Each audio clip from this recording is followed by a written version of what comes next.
राम हनुमान के इस अद्भुत कार्य से अत्यंत प्रसन्न थे। उन्होंने हनुमान की प्रशंसा करते हुए कहा, गरुड़ एवं वायु के अतिरिक्त तुम्हारे सिवाय और कोई भी इस कार्य को नहीं कर सकता था। सभी सेवकों में उत्तम सेवक वह है जो अपने स्वामी द्वारा सौंपे हुए कार्य से अधिक करके आता है। मध्यम सेवक वह है जो अधिक कार्य कर पाने की योग्यता होने पर भी उतना ही करता है जितना कार्य उसे अपने स्वामी द्वारा करने के लिए कहा जाता है। निम्न कोटि का सेवक नराधम है, जो योग्यता होने पर भी स्वामी की आज्ञा का पालन नहीं करता है। प्रिय हनुमान, तुमने न केवल सीता की खोज की है, बल्कि उसे अपने वचनों द्वारा सांत्वना भी दी है। तुमने समूची लंका नगरी का निरीक्षण किया, महान राक्षस योद्धाओं की शक्ति का आकलन किया और रावण के हृदय में भय का संचार भी किया। वस्तुतः तुम्हारी सेवा ने मेरे प्राणों की रक्षा की है। मुझे अत्यंत दुख है कि मैं तुम्हें समुचित रूप से पुरस्कृत नहीं कर सकता हूं, क्योंकि मैं साधन विहीन निर्वासित जीवन व्यतीत कर रहा हूं। तुम्हारी इस सेवा के बदले में मात्र तुम्हारा आलिंगन कर सकता हूं। ऐसा कहकर राम ने प्रेम सहित हनुमान का आलिंगन किया। तब राम सुग्रीव की ओर मुड़कर बोले, अब हम सीता की स्थिति से अवगत हैं, किंतु ये वानर सागर किस प्रकार पार कर पाएंगे? मुझे अकस्मात ऐसा लग रहा है कि हमारी आशाएं धूमिल तथा कठिन श्रम व्यर्थ हो गया। राम ने मौन धारण कर लिया और विचारों में लीन हो गए। सुग्रीव ने कहा, हे प्रभु, आपको अपना दुख त्याग देना चाहिए, ठीक उसी प्रकार जैसे कि कोई कृतघ्न व्यक्ति सहजता से दया को त्याग देता है, क्योंकि उत्साह के हास होने पर सभी कार्य दुख का कारण बन जाते हैं। जिनका मन दुख से व्याकुल होता है, उनके सभी प्रयास विफल हो जाते हैं। राक्षसों से युद्ध करने का विचार मन में आने से मुझे प्रसन्नता होती है। मुझे विश्वास है कि वानर इस कार्य के योग्य हैं। संभवतः हम सागर पार करने हेतु उस पर एक पुल का निर्माण कर पाएं।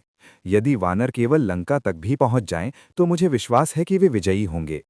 हनुमान की ओर देखकर राम ने कहा, यदि मैं चाहूं तो अपनी दिव्य शक्तियों के उपयोग से सहजतापूर्वक इस सागर को पार कर सकता हूं या इसे सुखा सकता हूं।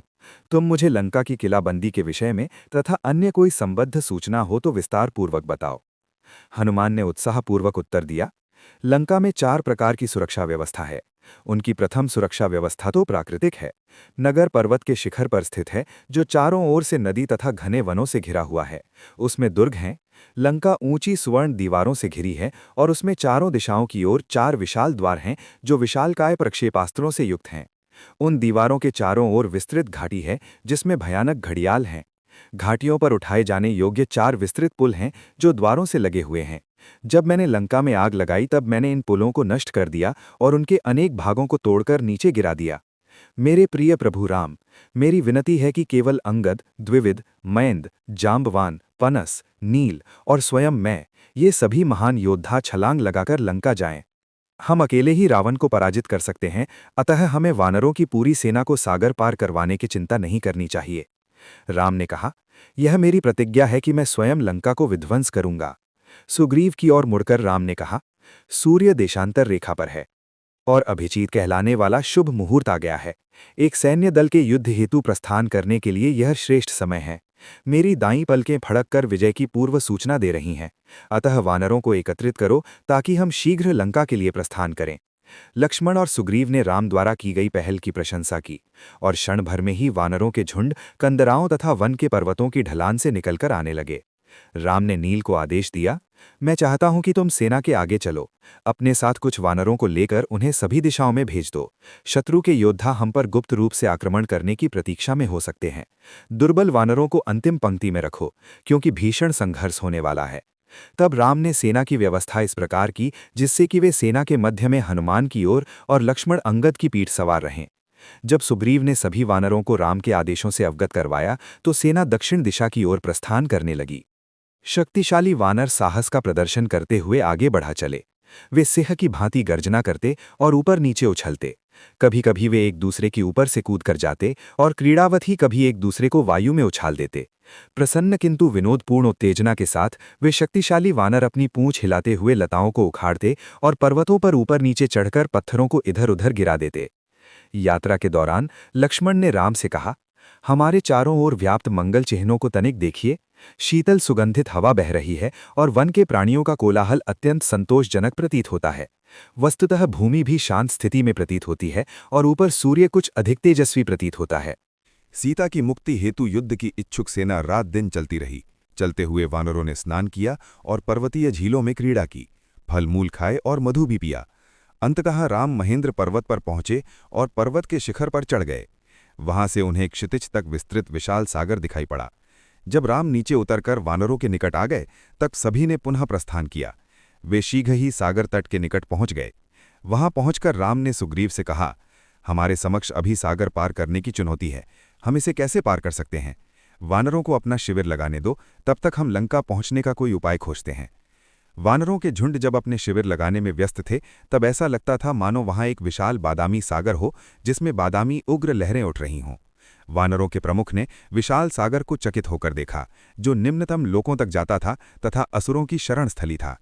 वानर सेना ने विस्मित नेत्रों से उस अगाध सागर को देखा जिसमें 100 योजन लंबी मछली तिमी और तिमिंगिल, जो तिमी मछलियों को एक ही ग्रास में खा जाती है, जैसे भयानक जलचर इधर उधर घूम रहे थे। वानर वीरों ने वायु के झोंकों से प्रभावित जल तथा लहरों के अगम्य विस्तार को देखा जिसके दूसरी ओर लंका थी।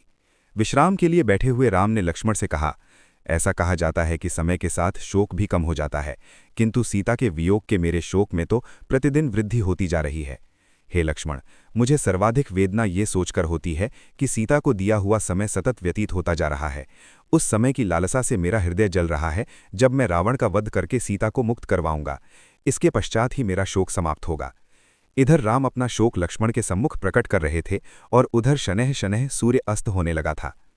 हनुमान का विनाशकारी पराक्रम देखने के पश्चात रावण ने प्रमुख राक्षसों की एक सभा बुलवाई।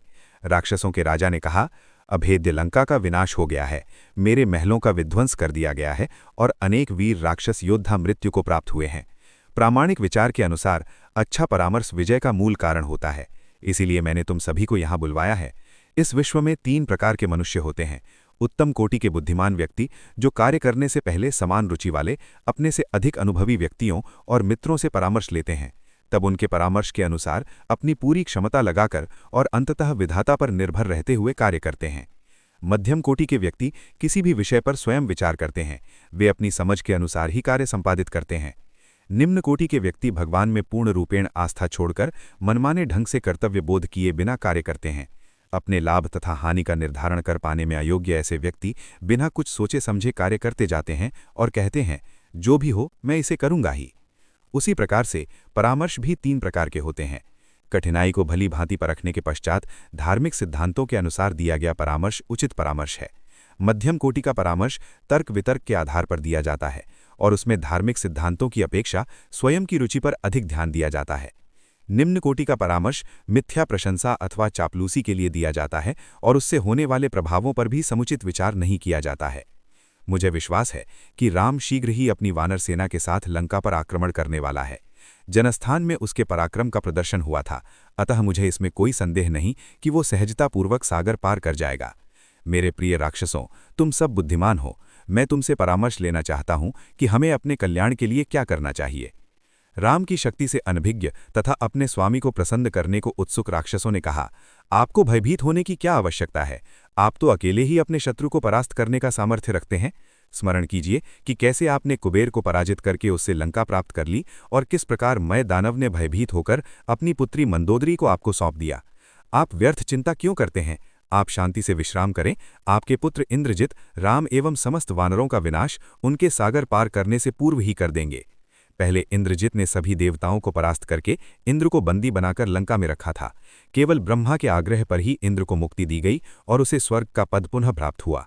रावण की सेना के प्रधान सेनापति प्रहस्त ने कहा, हमने देवताओं, गंधर्वों, दानवों और पिशाचों को परास्त किया है, तब इन तुच्छ प्राणियों से भला क्यों भयभीत हों?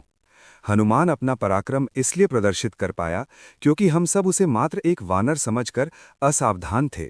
दुर्मुख नामक एक अन्य राक्षस ने उठकर घोषणा की, मैं इस अपमान का प्रतिशोध लिए बिना नहीं रह सकता। वे जहां कहीं भी हों, स्वर्ग में, पृथ्वी पर या सागर के भीतर, मैं विश्व में एक भी वानर नहीं रहने दूंगा। वज्रदंष्ट्र नामक राक्षस रक्त और मांस से सनी हुई एक गदा को घुमाते हुए चिल्लाया, वानरों के झुंड से लड़ने की चिंता कौन करता है? मैं राम और लक्ष्मण को कुचलकर उनका वध कर दूंगा। हे महाराज, आप केवल आज्ञा दें। तब कुंभकर्ण का शक्तिशाली पुत्र निकुंभ गरजते हुए बोला, आप सभी हमारे स्वामी के साथ यहीं रहें, मैं अकेले ही राम तथा वानरों को पराजित कर दूंगा। एक अन्य राक्षस ने, जो पर्वत के समान विशालकाय था और जिसका नाम वज्रहनु था, अपनी प्रशंसा करते हुए कहा, हे राजन, आप यहाँ रहकर सदैव की भांति अपना कार्य संपन्न करें, मदिरा पान करें एवं आनंद मग्न रहें। मैं राम, लक्ष्मण और उनकी वानर सेना को देखता हूँ। वस्तुतः अनेक राक्षसों ने अपनी आत्मश्लाघा करके रावण को सांत्वना दी कि वे अकेले ही शत्रु पर विजय प्राप्त कर लेंगे। जब उत्तेजित राक्षस अपने अपने हथियार घुमाते हुए युद्ध के लिए ऐसी बातें कर रहे थे, तब विभीषण ने नम्रतापूर्वक हस्तक्षेप किया। सबके बैठ जाने के पश्चात धर्मपरायण विभीषण ने कहा, प्रिय ज्येष्ठ भ्राता, बुद्धिमान व्यक्तियों के मतानुसार हिंसा का आश्रय तभी लेना चाहिए जब सुलह, दान और मतभेद के उपाय असफल हो जाएं। तथापि हिंसा केवल उन्हीं के विरुद्ध सफल होती है जो अधम हों, असावधान हों, किसी अन्य शत्रु के अधीन हों या अभागे हों। राम सर्वशक्तिमान, धर्मपरायण और प्रतिशोध के इच्छुक हैं। आप उन्हें पराजित करने की आशा कैसे कर सकते हैं? सीता का अपहरण ही वर्तमान संकट का मूल कारण है। इसके पहले कि राम के बाण लंका और उसके निवासियों का विनाश करें, आपको सीता को उन्हें लौटा देना चाहिए। विभीषण का सुझाव सुनने के पश्चात रावण ने सभा समाप्त कर दी और अपने कक्ष में चला गया। अगली सुबह जब रावण ब्राह्मणों द्वारा अपने कल्याण हेतु की जाने वाली प्रार्थना को सुन रहा था, तभी विभीषण रावण के निकट आकर बैठा और बोला, ज्येष्ठ भ्राता, जब से आप सीता को लंका लेकर आए हैं, नाना प्रकार के अपशकुन हो रहे हैं।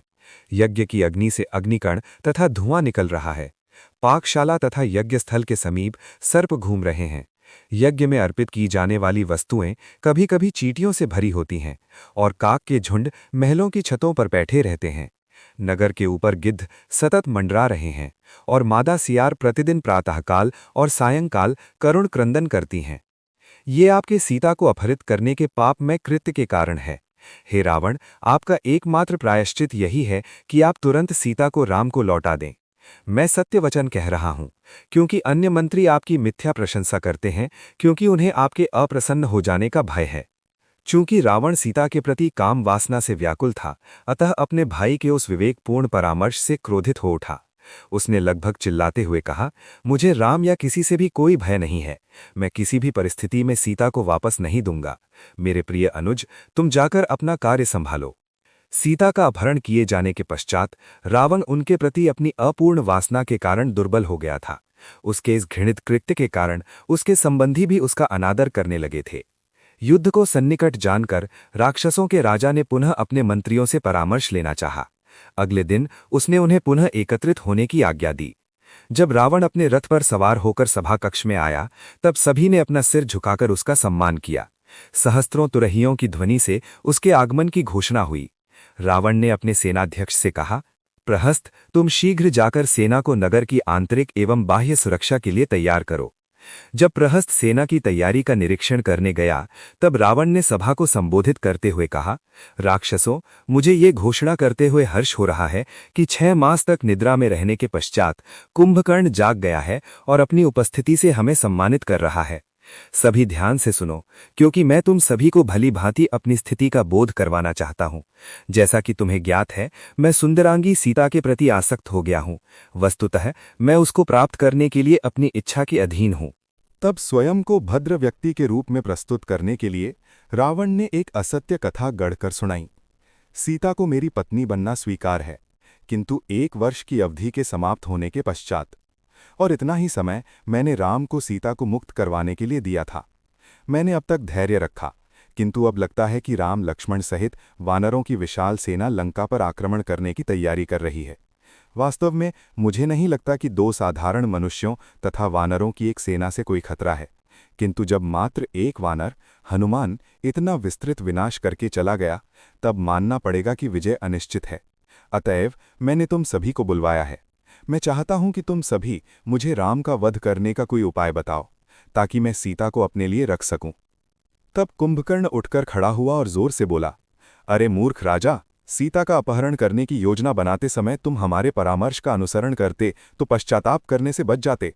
तथापि तुम चिंता न करो, क्योंकि मैं राम और लक्ष्मण का वध करके तथा सभी वानरों का भक्षण करके तुम्हारी इस भूल को निष्फल कर दूंगा। तब महापार्श्व बोला, हे राजन, सर्पों से बाधित वन में अथक श्रम से उपार्जित मधु का स्वाद कोई क्यों न ले। अपने चित्त की संतुष्टि के लिए आप बलपूर्वक सीता का उपभोग कर सकते हैं। आपको कौन रोक सकता है? आपसे शक्तिशाली कोई नहीं है। आप निर्भय होकर अपनी इच्छानुसार कुछ भी कर सकते हैं। रावण ने उत्तर दिया, मैंने भूतकाल में घटी एक घटना को गुप्त रखा है। चूंकि तुमने पूछा है, अतः अब मैं उस घटना का रहस्योद्घाटन करता हूं जो बहुत पहले घटी थी। एक बार मैंने एक अतुलनीय सौंदर्य वाली अप्सरा को देखा, जिसका नाम पुंजिकस्थली था, और वह ब्रह्मांड के सर्वप्रथम पुरुष ब्रह्मा की आराधना के लिए जा रही थी। उस अप्सरा को देखकर मेरी कामेच्छा भड़क उठी और मैंने उसे बलपूर्वक पकड़कर उसका शील भंग कर दिया। संतुष्टि प्राप्त होने पर मैंने उसे छोड़ दिया। वह नग्नावस्था में ही ब्रह्मा की शरण में जा पहुंची। ब्रह्मा को जब ज्ञात हुआ कि मैंने ऐसा किया है, तब वे क्रोधित हो उठे और मुझे शाप देते हुए उन्होंने कहा, अरे राक्षसों के दुष्ट राजा, आज के पश्चात तुमने यदि पुनः किसी स्त्री का शील भंग करने का प्रयास किया तो तुम्हारा सिर 100 टुकड़ों में खंडित हो जाएगा। महापार्श्व, उस शाप के भय से मैं सीता को अपनी शैया तक बलपूर्वक नहीं खींचकर ला सकता, किंतु मुझे राम का भय नहीं है, क्योंकि मैं जानता हूं कि मैं संपूर्ण ब्रह्मांड का सबसे शक्तिशाली प्राणी हूं। राम निश्चित रूप से मेरे पराक्रम से अनभिज्ञ है, अतः जब उसने मुझ पर आक्रमण करने की इच्छा की है, तब मैं शीघ्र ही उसका नाश कर दूंगा। विभीषण ने कहा, भ्राता रावण, क्या आपको सीता उस विषैले सर्प की भांति नहीं लगती जिन्हें आपने स्वेच्छा से अपनी गर्दन में लपेट रखा है? अपनी कुशाग्र बुद्धि का उपयोग करें और सीता राम को सौंप दें। इससे पहले कि लंका का विनाश तथा सभी राक्षसों का संहार हो, आप यह कार्य कर दें। मैं आपको विश्वास के साथ कहता हूं कि कोई भी राक्षस युद्ध भूमि में राम का सामना नहीं कर पाएगा और न ही उस युद्ध के विषय में कहने के लिए जीवित रहेगा। तब प्रहस्त ने क्रोध में आकर कहा, जब हमें बड़े से बड़े देवताओं और दैत्यों का भी भय नहीं है, तब हम राम जैसे एक तुच्छ मानव से क्यों भयभीत हों? रावण की शुभेच्छुक होने के नाते विभीषण ने उत्तर दिया, राम की शक्ति स्वयं भगवान विष्णु के समान असीम और अकल्पनीय है। इसीलिए प्रहस्त, यदि तुम अपने राजा को युद्ध से विमुख कर पाओ तो यह उनके प्रति तुम्हारी महान सेवा होगी। इसके विपरीत उन्हें युद्ध के लिए प्रोत्साहित करके तुम सबसे बड़ा अपकार कर रहे हो। रावण की ओर मुड़कर विभीषण ने कहा, सीता को राम को लौटा देने का सुझाव देकर मैं केवल आपके हित में बात कर रहा हूं। वह मंत्री जो अपने राजा और उसके शत्रु की तुलनात्मक शक्ति को नाप सकता है और उसके अनुरूप परामर्श देता है, वही सच्चा सेवक होता है। अपने पिता के अनुज के वचनों को और अधिक सहन कर पाने में असमर्थ इंद्रजित चिल्लाया, विभीषण, आप कायर और नपुंसक हैं। आपके परामर्श के लिए सभा में कोई स्थान नहीं है, क्योंकि आपकी बातों में साहस और वीरता नहीं है। भूतकाल में मैंने इंद्र और उनके वाहन ऐरावत को खींचकर भूमि पर लाया था, जिसे देखकर सभी देवता भय के कारण पलायन कर गए थे। मेरे लिए राम और लक्ष्मण जैसे साधारण मानवों का वध करना सहज होगा। विभीषण ने सख्ती से उत्तर दिया, तुम एक साधारण किशोरावय बालक हो। क्योंकि तुम्हारी बुद्धि अभी तक विकसित नहीं हुई है, तुम यह निर्णय नहीं कर सकते कि क्या किया जाना चाहिए और क्या टाला जाना चाहिए। तुम वास्तव में रावण के पुत्र नहीं, अपितु शत्रु हो, क्योंकि तुम मंद बुद्धि, अविवेकी, असभ्य और दुष्ट हो। सीता को उदार उपहारों के साथ राम को सौंप देनी चाहिए, ताकि राक्षस शांतिपूर्वक निवास कर सकें। रावण भी विभीषण के इन विपरीत उपदेशों को सुनकर थक गया था। अपने अनुज की निंदा करते हुए उसने कहा, जो व्यक्ति स्वयं को मित्र बताता हो किंतु वास्तव में विश्वासघाती हो, ऐसे व्यक्ति के साथ रहने से तो किसी शत्रु अथवा विषैले सर्प के साथ रहना अधिक श्रेयस्कर है। ऐसा लगता है कि परिवार के सदस्यों के दुर्भाग्य पर उसके संबंधी सबसे अधिक आनंद मनाते हैं। एक बार की बात है, जब कुछ हाथियों ने अपनी ओर हाथों में जाल लिए हुए शिकारियों को आते देखा, तब वे निम्नलिखित पदों को गाने लगे। भयभीत नहीं हम अस्त्रों से, ना अग्नि से आतंकित है, केवल हम तथाकथित स्वजनों से। कष्ट उठाते हैं हमें बांधने के लिए बंधन में, पाकर कोई उचित अवसर। भयभीत नहीं हम अस्त्रों से, ना अग्नि से आतंकित है, केवल हम तथाकथित स्वजनों से। कष्ट उठाते हैं हमें बांधने के लिए बंधन में, पाकर कोई उचित अवसर।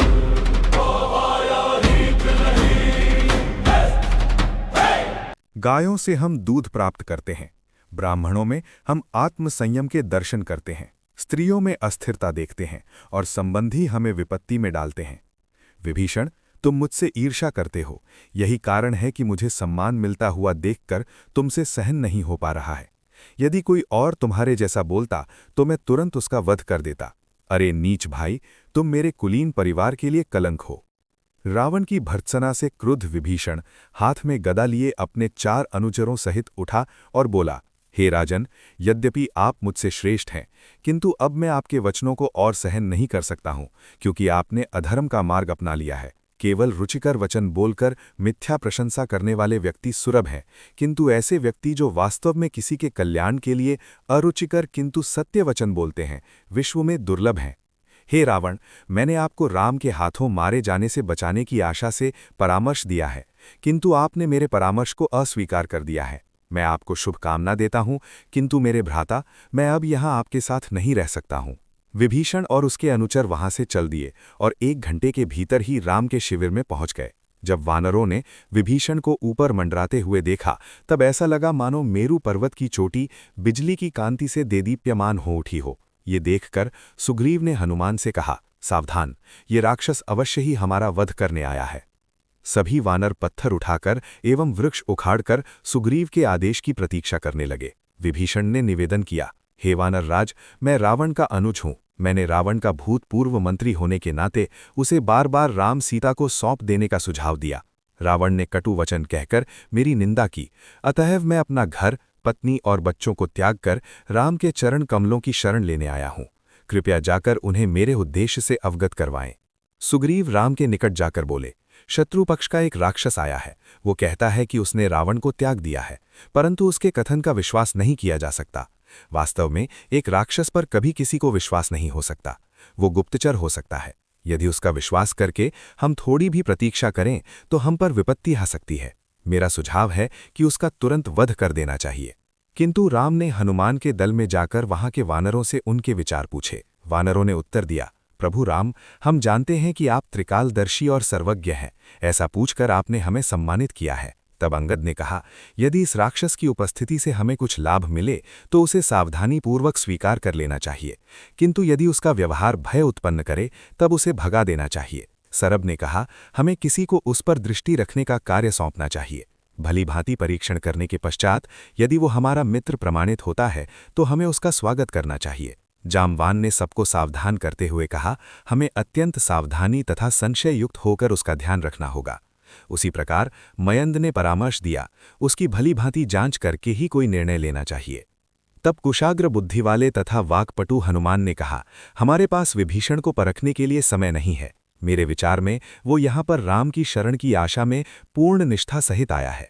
उसे ये बोध हो चुका है कि रावण अधर्मी है तथा राम धर्मपरायणता एवं पवित्रता के प्रतीक हैं। उसका शांतिपूर्ण आचरण तथा उसकी विचारयुक्त वाणी उसके उद्देश्य की सत्यता प्रमाणित करते हैं। क्योंकि एक कपटी व्यक्ति इतना शांतचित्त नहीं हो सकता। मुख के भाव सदैव हृदय के विचारों को प्रकट कर देते हैं। मेरे विचार में विभीषण को बिना किसी संकोच के अपने मित्र के रूप में स्वीकार कर लेना चाहिए।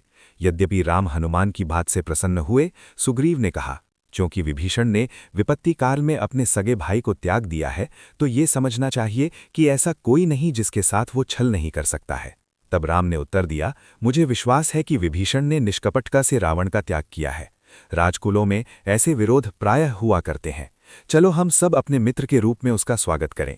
तथापि असंतुष्ट सुग्रीव ने विनीत भाव से विरोध प्रकट किया। हो सकता है वो रावण द्वारा भेजा गया हो, अतः सुरक्षित यही होगा कि हम उसे तुरंत पकड़कर उसका वध कर दें। यदि हम उसे स्वीकार करेंगे तब किसी भी समय वो हम पर आक्रमण कर सकता है। राम ने मुस्कुराते हुए कहा, क्या तुम ऐसा सोचते हो कि यह राक्षस मुझे क्षति पहुंचा सकता है? मैं केवल अपनी अंगुली के छोर से ही सभी राक्षसों और दैत्यों का वध कर सकता हूं। मैं एक कथा सुनाता हूं, कृपया तुम उसे ध्यान से सुनो। एक बार एक शिकारी ने अपने जाल में एक कबूतर को पकड़ लिया और वो पास के एक वृक्ष के नीचे जा बैठा। उस कबूतर की पत्नी उसी वृक्ष पर रहती थी और ये देखकर कि शिकारी उसके निवास स्थल पर आया है, उस कबूतरी ने उसका सत्कार किया। चूंकि उसके पास शिकारी को खिलाने के लिए कुछ भी नहीं था, अतः उस पक्षी ने उसे स्वयं अपना मांस देकर अपने अतिथि सत्कार के कर्तव्य का पालन किया। राम ने आगे बताया, हे सुग्रीव, जब एक तुच्छ पक्षी ऐसा कर सकता है, तब मेरे समान एक मानव का क्या कहना? शास्त्रों में अनेक स्थानों पर ऐसा वर्णन है कि जब एक शत्रु हाथ जोड़कर सामने खड़ा हो तब हमें हर प्रकार से उसकी सुरक्षा का उपाय करना चाहिए। इस विषय में महान मुनि कंदू ने कहा है कि कोई भय अथवा मूर्खतावश ही अनुचित व्यवहार करके पाप का भागी हो जाता है।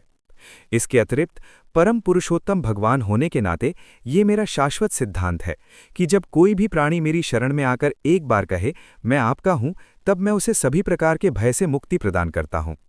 यदि रावण भी मेरे समक्ष आकर समर्पण करता तो मैं उसे सर्व सुरक्षा प्रदान करता। राम के उत्कृष्ट कथन को सुनकर सुग्रीव का हृदय प्रेम से भर गया।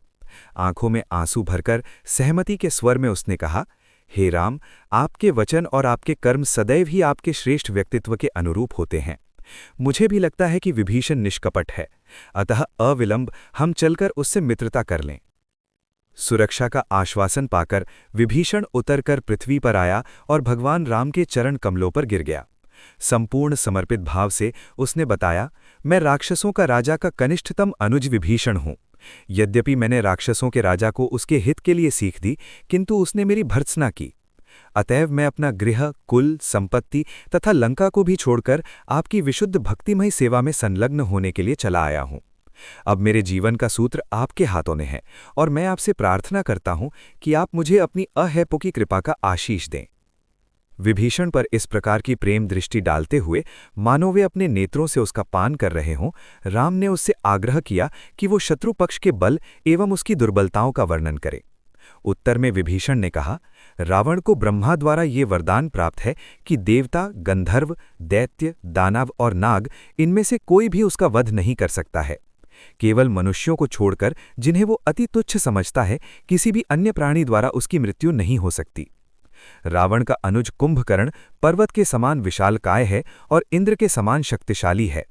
राक्षसों का सेना अध्यक्ष प्रहस्त है, जिसने एक बार कैलाश पर्वत पर यक्षवीर मणिभद्र को पराजित किया था। रावण का पुत्र इंद्रजीत भी प्रत्येक क्षेत्र में अपने पिता के समतुल्य है। वो अभेद्य कवचधारी है तथा अग्निदेव को प्रसन्न करने के पश्चात वो युद्धभूमि में स्वयं को अदृश्य बना सकता है।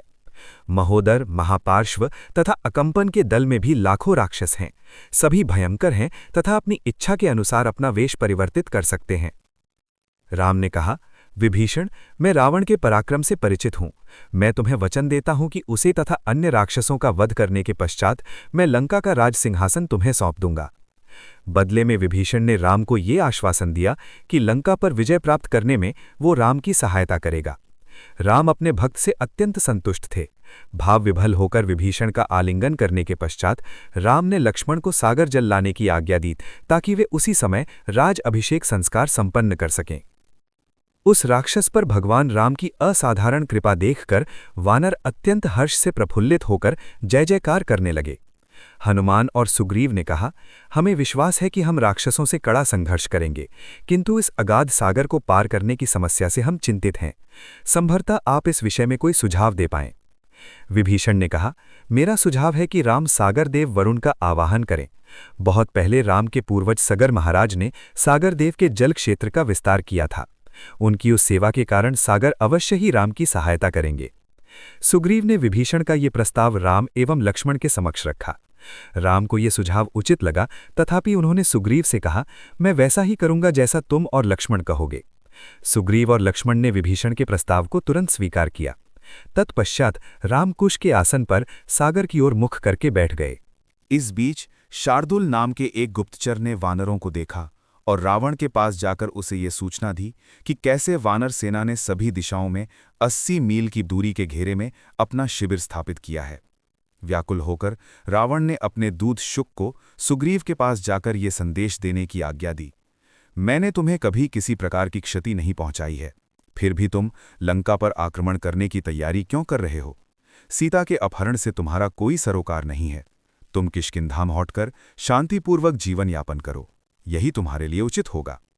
एक पक्षी का रूप धारण करके शुक उड़कर सुग्रीव के पास पहुंच गया और आकाश में उड़ते हुए रावण का संदेश सुनाने लगा।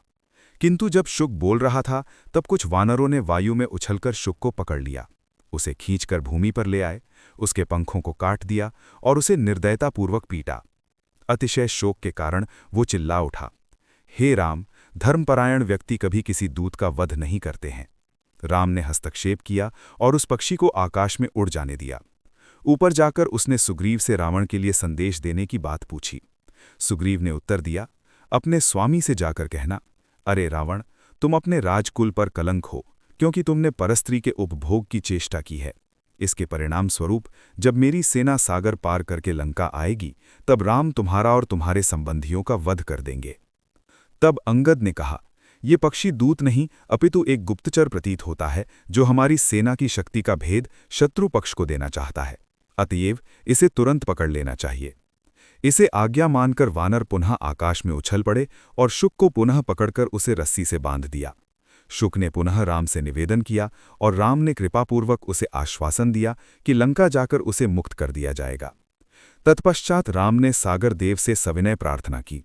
राम किसी भी प्रकार से भी लंका जाने का निर्णय ले चुके थे और सागर देव का सहयोग न मिलने पर उनका वध करने के लिए भी तैयार थे। जब 3 दिन और 3 रातें व्यतीत हो गईं और सागर देव का कोई उत्तर न मिला, तब राम क्रोधित हो उठे।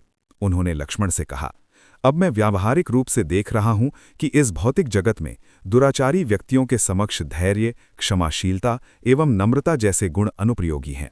इस भौतिक जगत में अधम व्यक्ति उनका अधिक सम्मान करते हैं जो निर्लज्ज, क्रोधी, कटुवचन बोलने वाले तथा स्वप्रचार करने वाले होते हैं।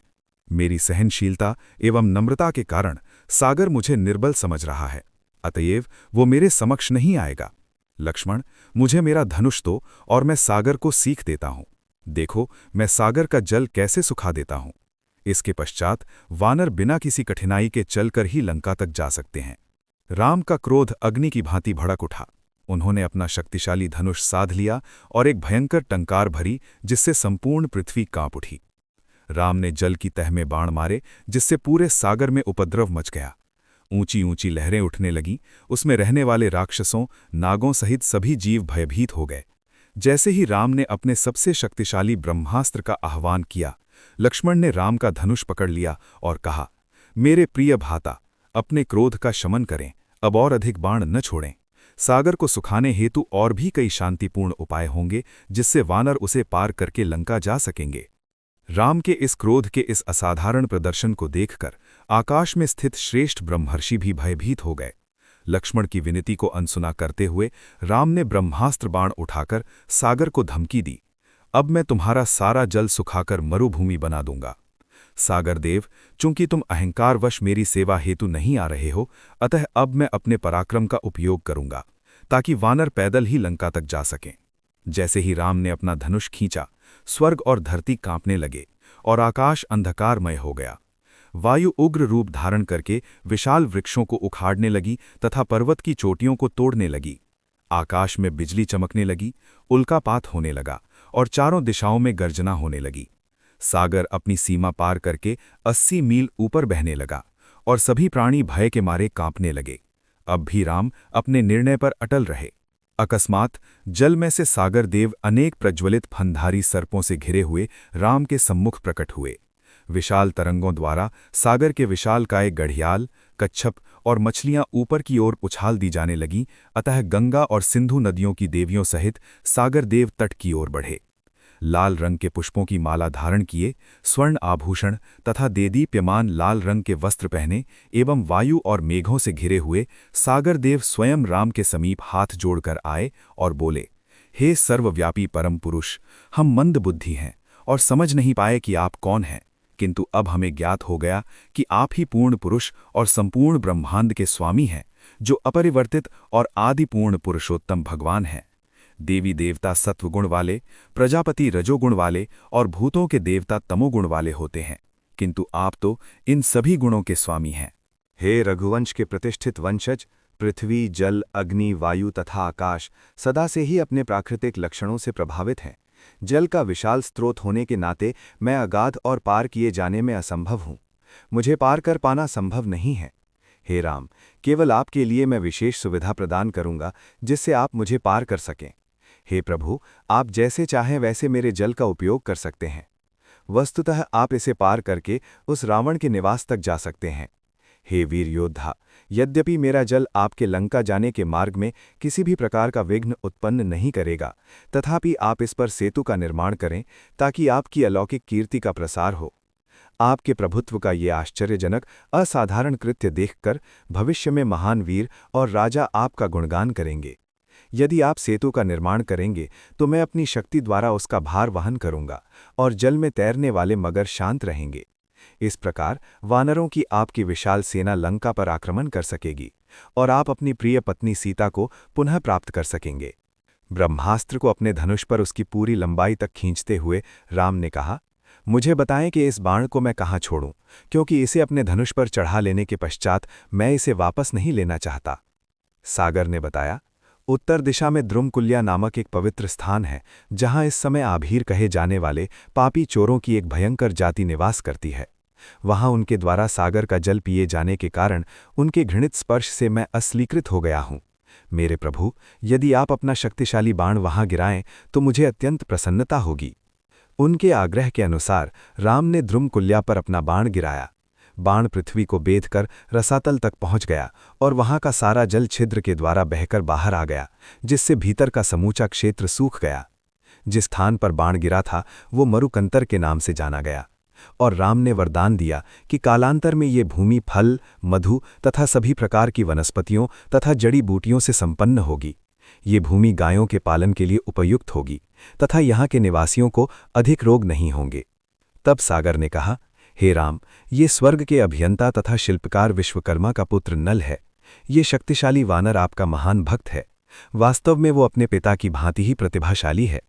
वो आपके सेतु के निर्माण कार्य का निरीक्षण कर सकता है और मैं इसे अपने जल के ऊपर स्थिर कर दूंगा। सागर देव अंतर्धान हो गए। तब नल ने राम के समक्ष आकर उन्हें प्रणाम किया और वो बोला, सहनशीलता, सुलह और भेंट ये सभी उनके समक्ष व्यर्थ होते हैं जो कृतघ्न है। मैं जानता हूं कि दंड के भय से सागर देव ने आपको मार्ग दिया है, न कि कृतज्ञता की भावना से। प्रभु, बहुत समय पहले मेरे पिता विश्वकर्मा ने मेरी माता को ये वरदान दिया था कि उन्हें एक पुत्र उत्पन्न होगा जो प्रत्येक क्षेत्र में उन्हीं के समान प्रतिभाशाली होगा। इस कारण से मुझमें विश्वकर्मा की भांति ही एक अभियंता और शिल्पकार की प्रतिभा है। मैं इस सेतु का निर्माण करने में समर्थ हूँ। यद्यपि ये प्रतिभाएं मुझमें हैं, किंतु इससे पहले ये किसी को ज्ञात नहीं था, क्योंकि किसी ने मुझसे इसके विषय में पूछा ही नहीं। मैं अपनी योग्यताओं के विषय में स्वयं नहीं बोलना चाहता हूँ। मेरा सुझाव है कि वानर सेतु बनाने के लिए आवश्यक सामग्रियों को एकत्रित करें ताकि कार्य आरंभ किया जा सके। श्रीराम के निर्देशन में लाखों वानर निर्माण कार्य में लग गए। अन्य सामग्रियों की खोज में वन में गए और विशाल पत्थरों, वृक्षों तथा पर्वतों को उखाड़-उखाड़कर यांत्रिक साधनों के उपयोग द्वारा तट पर ले आए। विशाल पत्थरों के सागर में फेंके जाने से जल की बूंदें आकाश तक उछलती थीं और अद्भुत रूप से तैरते हुए पत्थर एक भव्य दृश्य प्रस्तुत कर रहे थे। वानरों ने पत्थरों को सुनिश्चित स्थान पर स्थिर रखने के लिए उन्हें रस्सों एवं लताओं से बांध दिया। जिस समय ये निर्माण कार्य प्रगति पर था, विभीषण और उसके मंत्री तट पर पहरा दे रहे थे। इस प्रकार से सेतु का निर्माण हो गया। सेतु 100 योजन लंबा और 10 योजन चौड़ा बनाया गया। वृक्षों के तनों को एक दूसरे के ऊपर रखकर उसकी सतह को मृदु बनाया गया। उस पर वृक्षों की टहनियों के पुष्पों से लदे हुए ऊपरी भाग बिछा दिए गए। देवता और ऋषिगण आकाश में एकत्रित होकर अगाध सागर पर बंधे हुए उस आश्चर्यजनक सेतु को देखने लगे। सुग्रीव ने तब राम से आग्रह किया कि वे हनुमान तथा लक्ष्मण अंगद की पीठ पर चढ़ जाएं। कुछ ही क्षणों के पश्चात खरबों वानरों की सेना ने प्रस्थान किया। लंका के दूरस्थ तट पर स्थित सुवेल पर्वत पर पहुंचकर वानर पुलकित हो उठे। सुग्रीव द्वारा शिविर लगाए जाने के पश्चात सभी श्रेष्ठ देवताओं और ऋषियों ने स्वयं आकर राजा और वानरों को पवित्र नदियों के जल से स्नान करवाया और राजा को विजय का आशीर्वाद दिया। राम ने लक्ष्मण का आलिंगन करके कहा, ध्यान देना कि सेना सदैव सतर्क रहे, क्योंकि मुझे ऐसे अपशगुन हो रहे हैं जिनसे अनेक वीर वानरों, रीछों और राक्षसों का अनिष्ट होने का पूर्वाभास हो रहा है। वायु ने उग्र रूप धारण किया है और धूल उड़ रही है। पृथ्वी में कंपन हो रहा है और घने मेघ रक्त की वर्षा कर रहे हैं। गोधूली की बेला अति रक्तिम हो गई है और प्राणियों का क्रंदन दयनीय प्रतीत होता है। हे लक्ष्मण, मेरे विचार से हमें तुरंत लंका की ओर प्रस्थान करना चाहिए। इस प्रकार राम के आदेश पर वानरों की सेना ने प्रस्थान किया। लंका के समीप आने पर राक्षसों को उनकी गर्जना सुनाई देने लगी। त्रिकूट पर्वत पर स्थित उस भव्य स्वर्ण नगरी को देखकर राम उसमें बंदी सीता के विषय में ही चिंतन कर रहे थे। तब राम ने सेनाध्यक्षों को आदेश दिया कि वे मानवाकृति की संरचना में सेना को व्यवस्थित करें, जिसमें शीर्ष पर स्वयं राम और लक्ष्मण हों। लंका की ओर बढ़ने पर वानरों ने विशाल वृक्षों और पर्वतों की चोटियों को उखाड़ लिया। इधर राम ने रावण को संदेश भेजा कि या तो वो सीता को मुक्त कर दे अथवा मृत्यु के लिए तैयार हो जाए। वानर प्रमुखों ने पक्षी के वेश में आए राक्षस दूत शुक को मुक्त कर दिया, जो सीधे रावण के पास गया। राक्षसों के राजा ने जब शुक के कटे हुए पंख देखे तब उसने हंसते हुए पूछा, ऐसा किसने किया है? शुक ने उत्तर दिया, मैंने आपका संदेश सुग्रीव को दे दिया, किंतु वानरों ने मुझे पकड़कर निर्दयतापूर्वक पीटा। फिर उन्होंने मेरे पंख काट दिए। उन धर्मपरायण राम की कृपा से ही मैं छूट कर आ पाया हूं। हे राजन, सीता को मुक्त करवाने के लिए वानर सेना पहले ही यहां पहुंच चुकी है। आप सीता राम को सौंप दें या इसके पूर्व की वानर दीवार लांघ कर आएं, आप उनके झुंडों पर तुरंत आक्रमण कर दें। रावण ने क्रोधित होकर कहा, मैं सीता को कभी नहीं छोड़ूंगा। मैं राम और उसके सारे वानर सैनिकों का वध करूंगा। किंतु मैं चकित हूं कि वानरों ने महासागर पर सेतु का निर्माण कर लिया है। रावण ने अपने 2 मंत्री शुक और सारण की ओर मुड़कर कहा, मैं चाहता हूं कि तुम स्वयं वानर का रूप धारण करके प्रच्छन्न रूप में शत्रु की पंक्ति में उनकी शक्ति का आकलन करने के लिए सम्मिलित हो जाओ। शुक और सारण रावण की आज्ञा का पालन करते हुए वानरों के शिविर में पहुंच गए, किंतु वानरों की विशाल सेना में, जो अब वनों, पर्वतों और तट तक विस्तृत थी, वे दोनों गुप्तचर सैनिकों की संख्या की गणना करना आरंभ नहीं कर पाए। वे उनके साथ चलने लगे, किंतु विभीषण ने छद्मवेश में उन राक्षसों को पहचान लिया और उन्हें पकड़कर राम के पास ले गए। अपने प्राण लिए जाने के भय से भयभीत शुक और सारण हाथ जोड़कर राम के सम्मुख खड़े होकर सविनय प्रार्थना करने लगे, हम यहां अपनी इच्छा से नहीं आए हैं। रावण ने हमें आपकी सेना की शक्ति का पता लगाने के लिए भेजा है। इस पर राम ने सहजता से हंसते हुए उत्तर दिया, यदि तुम्हारा कार्य पूर्ण हो गया हो तो तुम रावण के पास जा सकते हो, किंतु यदि तुम्हारा निरीक्षण पूरा न हुआ हो तो तुम विभीषण के मार्गदर्शन में निर्भीक होकर अपना कार्य कर सकते हो। इसके बदले में मैं तुमसे इतना आग्रह करता हूं कि तुम रावण को ये संदेश दे देना, मैं अपनी वानर सेना सहित लंका का विनाश करूंगा और सारे राक्षसों का वध करूंगा। कृतज्ञतावश शुक एवं सारण ने राम को प्रणाम किया और कहा, आपकी जय हो। तब वे रावण के पास जाकर बोले, हम विभीषण द्वारा पकड़े गए, किंतु उस उदास चरित्र राम की कृपा से हम छोड़ दिए गए। सेना की विशालता के कारण उसके विस्तार का आकलन कर पाना असंभव था, किंतु इतना हम विश्वास से कह सकते हैं कि राम, लक्ष्मण, सुग्रीव और विभीषण यदि चाहें तो लंका को उखाड़ कर ले जा सकते हैं। उन्हें इसके लिए अन्य वानरों की सहायता की आवश्यकता नहीं है। वस्तुतः हमें तो ऐसा विश्वास है कि राम अकेले ही लंका एवं राक्षसों का विनाश कर सकते हैं। हमारा परामर्श है कि आप सीता राम को सौंपकर उनके साथ मैत्री का संबंध स्थापित कर लें। रावण ने कहा, सभी देवता और दैत्य एक साथ मिलकर भी यदि मुझ पर आक्रमण करें तो भी मैं सीता को नहीं दूंगा। कुछ वानरों द्वारा सताए जाने से भयभीत होने के कारण तुम व्यर्थ की बातें कह रहे हो। मुझे भयाक्रांत होने की क्या आवश्यकता है? रावण अपने 2 गुप्तचरों को साथ लेकर महल की छत पर गया, जिससे वो शत्रु का भली भांति अवलोकन कर सके। फिर रावण ने सारण को प्रमुख वानरों का परिचय देने को कहा।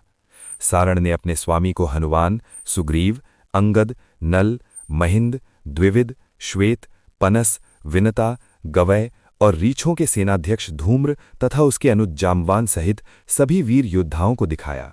सारण ने उनकी शारीरिक विशेषताओं एवं उनके अतुलनीय पराक्रम का भी वर्णन किया।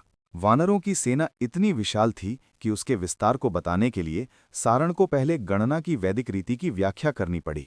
उसने बताया कि 1 लाख को 1 लाख कहते हैं, 1 लाख लाख 1 करोड़ के बराबर होता है, 1 लाख करोड़ को 1 शंकु कहते हैं तथा 1 लाख शंकु को महाशंकु कहा जाता है। 1 लाख महाशंकु को वृंद कहते हैं और 1 लाख वृंद 1 पद्म के बराबर होता है। 1 लाख पद्म 1 महापद्म के बराबर होता है। 1 लाख महापद्म 1 खरब के बराबर होता है तथा 1 लाख खरब 1 महाखरब कहलाता है।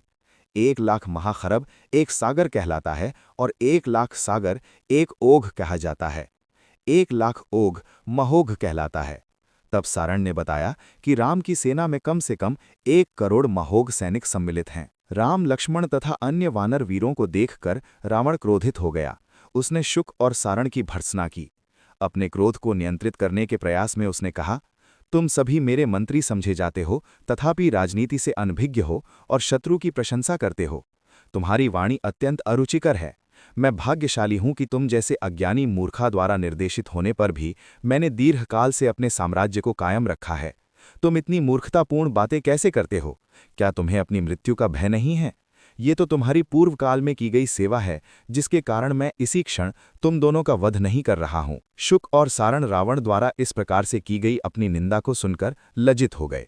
अपने स्वामी को शांत करने की आशा से वे बोले, हे राजा, आपकी विजय हो, और वहां से चले गए। रावण ने महोदर को आज्ञा दी कि वो और गुप्तचर को लेकर आए। तुरंत ही शार्दुल और अन्य राक्षस रावण की विजय के लिए प्रार्थनाओं का उच्चारण करते हुए वहां आ गए। रावण ने गुप्तचरों को शत्रु की योजना का पता लगाने की आज्ञा दी। तब गुप्तचरों ने रावण की परिक्रमा की और वहां गए जहां राम तथा वानर सैनिकों का शिविर था। यद्यपि वे गुप्तचर वानर का वेश धारण किए हुए थे, किंतु विभीषण ने उन्हें सरलता से पहचान लिया और उनको पकड़ लिया। तब वानरों ने उन्हें घेर कर बहुत पीटा, किंतु जब राम उनकी दशा से अवगत हुए तब उन्होंने कृपापूर्वक उन गुप्तचरों को छोड़ देने की आज्ञा दी। शार्दुल और उसके साथी लगभग अचेत अवस्था में लंका लौटे और रावण को बताया, शत्रु की वानर सेना ने अब सुवेल पर्वत के निकट शिविर स्थापित किया है। उनकी योजनाओं से ज्ञात होने में वे असमर्थ हैं। वहां पहुंचने के कुछ समय पश्चात ही विभीषण ने हमें पकड़ लिया और वानर हमें पीटने लगे। ये तो राम की कृपा थी कि हमें छोड़ दिया गया और हम जीवित यहां लौटकर आ सके। हे राजन, ऐसा प्रतीत होता है कि राम में केवल लंका ही नहीं, अपितु संपूर्ण ब्रह्मांड का विनाश करने की भी शक्ति है। इसके पूर्व कि वे हमारी सुरक्षा दीवारों को लांघकर लंका में प्रवेश करें, आप सीता को राम को लौटा दें अथवा तुरंत युद्ध के लिए तैयार हो जाएं। शार्दुल की बात पर कुछ क्षण विचार करने के पश्चात रावण ने घोषणा की, मैं किसी भी परिस्थिति में सीता को वापस नहीं करूंगा। रावण ने वहां एकत्रित मंत्रियों से परामर्श मांगा। अंततः वो अपने निजी कक्ष में चला गया और विद्युत जिह्व, जो मायावी छल कपट करने में निपुण राक्षस था, को बुलवाया और कहा, मैं चाहता हूं कि तुम राम के एक मायावी सिर की रचना करो तथा साथ में उसके धनुष और बाण की भी रचना करो, जो राम के मूल धनुष और बाण के सदृश हों। मैं अभी सीता को देखने अशोक वाटिका की ओर चल पड़ा हूं। तुम मेरे पीछे पीछे आना, किंतु छुपे रहना। जब मैं तुम्हें बुलाऊं तब तुम अपनी मायावी संरचनाओं को लेकर आ जाना। सीता को देखने की इच्छा से रावण अशोक वाटिका की ओर चल पड़ा। वो राजा जनक की शोका संतप्त पुत्री के सामने जाकर बोला, मेरे सेनापति ने राम का वध कर दिया है। अब तुम अपना हठ त्याग दो और मेरी प्रिय रानी बन जाओ। मैं तुम्हें बताता हूं कि ये सब कैसे हुआ। जब राम ने सागर पार कर लिया, तब रात्रि होने पर थकान के कारण वो, लक्ष्मण तथा वानर योद्धा लंका के तट पर सो गए। अंधेरा होने पर वीर राक्षस योद्धा वहां जाकर सभी का वध करने लगे। प्रहस्त ने घोर निद्रा में सोए हुए राम का सिर काट दिया तथा लक्ष्मण, हनुमान और अन्य मुख्य वानर योद्धा मारे गए, जबकि अन्य भय के कारण पलायन कर गए। हे सुंदर स्त्री, तुम्हें मेरे वचन की सत्यता पर विश्वास हो, इसलिए मैं राम का कटा हुआ सिर अपने साथ लाया हूं। तब रावण ने एक राक्षसिनी को आज्ञा दी कि वो राक्षस विद्युत जिह्न को बुला लाए। इस प्रकार वो जादूगर राक्षस राम के मायावी सिर, उनके धनुष और बाण सहित वहां प्रकट हुआ। तब रावण ने सीता से कहा, देखो, यही है तुम्हारे पति का रक्तरंजित सिर। फिर विद्युत जिह्व की ओर मुड़कर रावण ने कहा, सीता को राम का कटा हुआ सिर दिखाओ, देखने दो उसे अपने मृत पति के अवशेष। विद्युत जिह्व वो मायावी सिर सीता के चरणों पर रखकर तुरंत वहां से चला गया। तब रावण ने राम का जादू से निर्मित वो बाण और धनुष सीता की ओर फेंककर बोला, अब तो मान जाओ, क्योंकि अब तुम्हारे लिए कोई अन्य आशा नहीं है। जादू से रचित कटा हुआ सिर रूप और आकृति में बिल्कुल राम के वास्तविक सिर से मिलता था। उसे देखते ही सीता शोक से चिल्ला उठी, कैकई, यही तुम्हारी उस बुरी योजना का परिणाम है। अब तुम्हारी कामना पूर्ण हुई। ये देखकर तुम अवश्य ही अत्यंत प्रसन्न होगी। आक्षेपात्मक रूप से विलाप करती हुई सीता प्रचंड वायु द्वारा उखाड़े गए केले के वृक्ष की भांति गिर पड़ी। चेतना आने पर वे उस कटे हुए मायावी सिर के पास बैठकर विलाप करने लगी, हे राम, आपके बिना मैं विधवा हो गई। मेरे जीवन का अंत हो गया।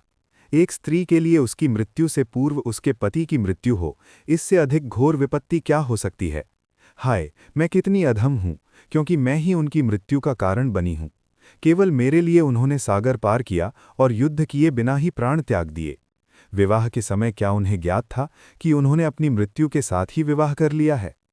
निश्चय ही मैंने पूर्व जन्म में किसी अन्य कन्या के विवाह में विघ्न उत्पन्न किया होगा, इसीलिए मैं कष्ट भोग रही हूं। हे राम, क्या आप मुझे लिए बिना ही परलोक सिधार गए? तब सीता ने रावण से कहा, कृपया मुझे वहां ले चलो जहां राम का पार्थिव शरीर पड़ा है, ताकि मैं उनका आलिंगन कर सकूं। तब मेरा भी वध कर देना, ताकि मैं भी वहीं चली जाऊं जहां मेरे पति गए हैं। ठीक उसी समय एक दूत ने आकर रावण को सूचना दी कि प्रहस्त ने उन्हें तत्काल मंत्रियों की सभा में बुलवाया है तथा उसकी उपस्थिति अत्यंत आवश्यक है।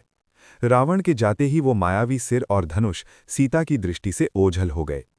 सभा में प्रवेश करते ही रावण ने तुरंत राक्षसों को युद्ध के लिए प्रस्थान करने की आज्ञा दी। बिना कोई और चर्चा किए ही वे युद्ध की तैयारी करने लगे।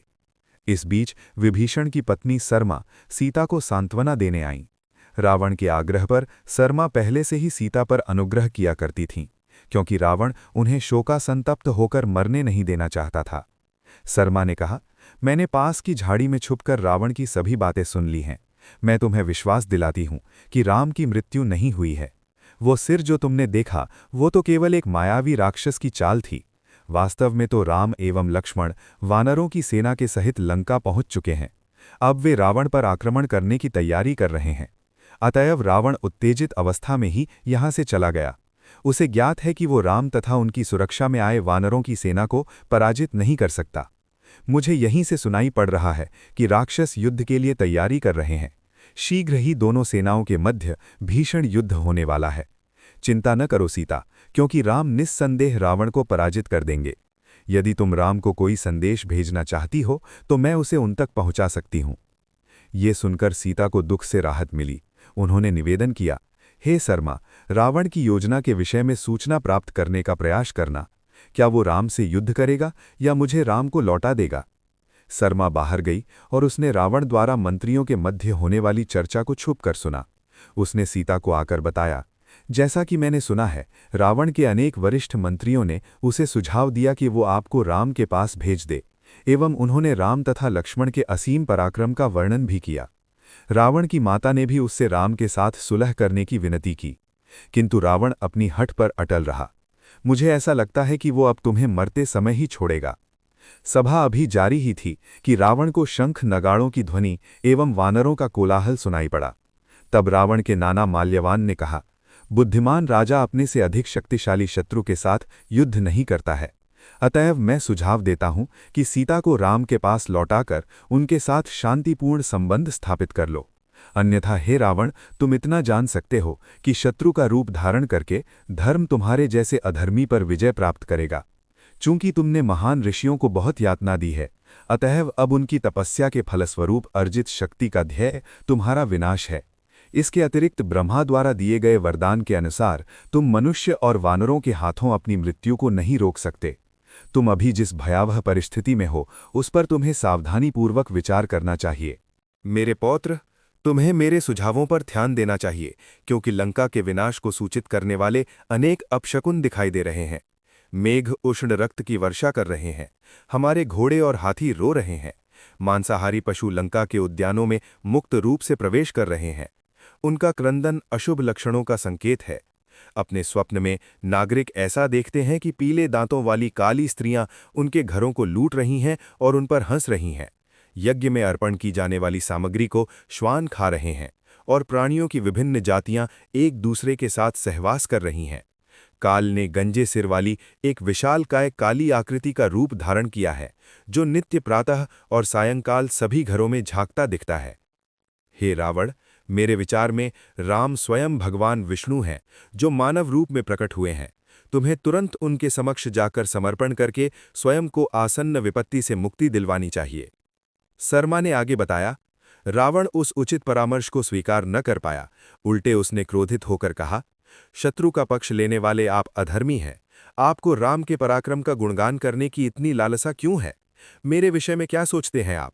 आप शत्रु की प्रशंसा इसलिए करते हैं क्योंकि आपको मुझसे ईर्ष्या है, अथवा आप शत्रु पक्ष द्वारा परास्त कर दिए गए हैं। संभवतः आपको राम से भय लगता है। मैं आपको विश्वास दिलाता हूं कि शीघ्र ही आप मेरे हाथों राम का वध होते हुए देखेंगे। माल्यवान कुछ क्षण तक मौन रहा, फिर राजा को प्रणाम करके वहां से चला गया। तब रावण ने लंका की सुरक्षा हेतु व्यवस्था की। उसने प्रहस्त को पूर्वी द्वार पर, महापार्श्व और महादोवर को दक्षिणी द्वार पर, पश्चिमी द्वार पर इंद्रजीत को तथा विरूपाक्ष को नगर के मध्य में तैनात रहने का आदेश दिया। रावण ने उत्तरी द्वार का चयन शुक तथा सारण सहित स्वयं के लिए किया।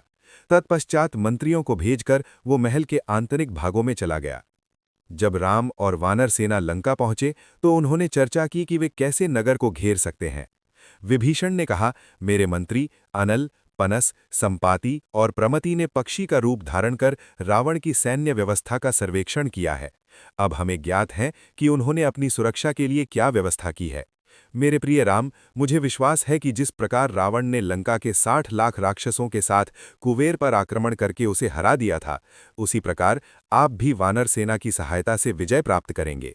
राम ने तब आदेश दिया, नील पूर्वी द्वार पर प्रहस्त के विरुद्ध तथा हनुमान पश्चिमी द्वार पर इंद्रजीत के विरुद्ध आक्रमण का नेतृत्व करेंगे।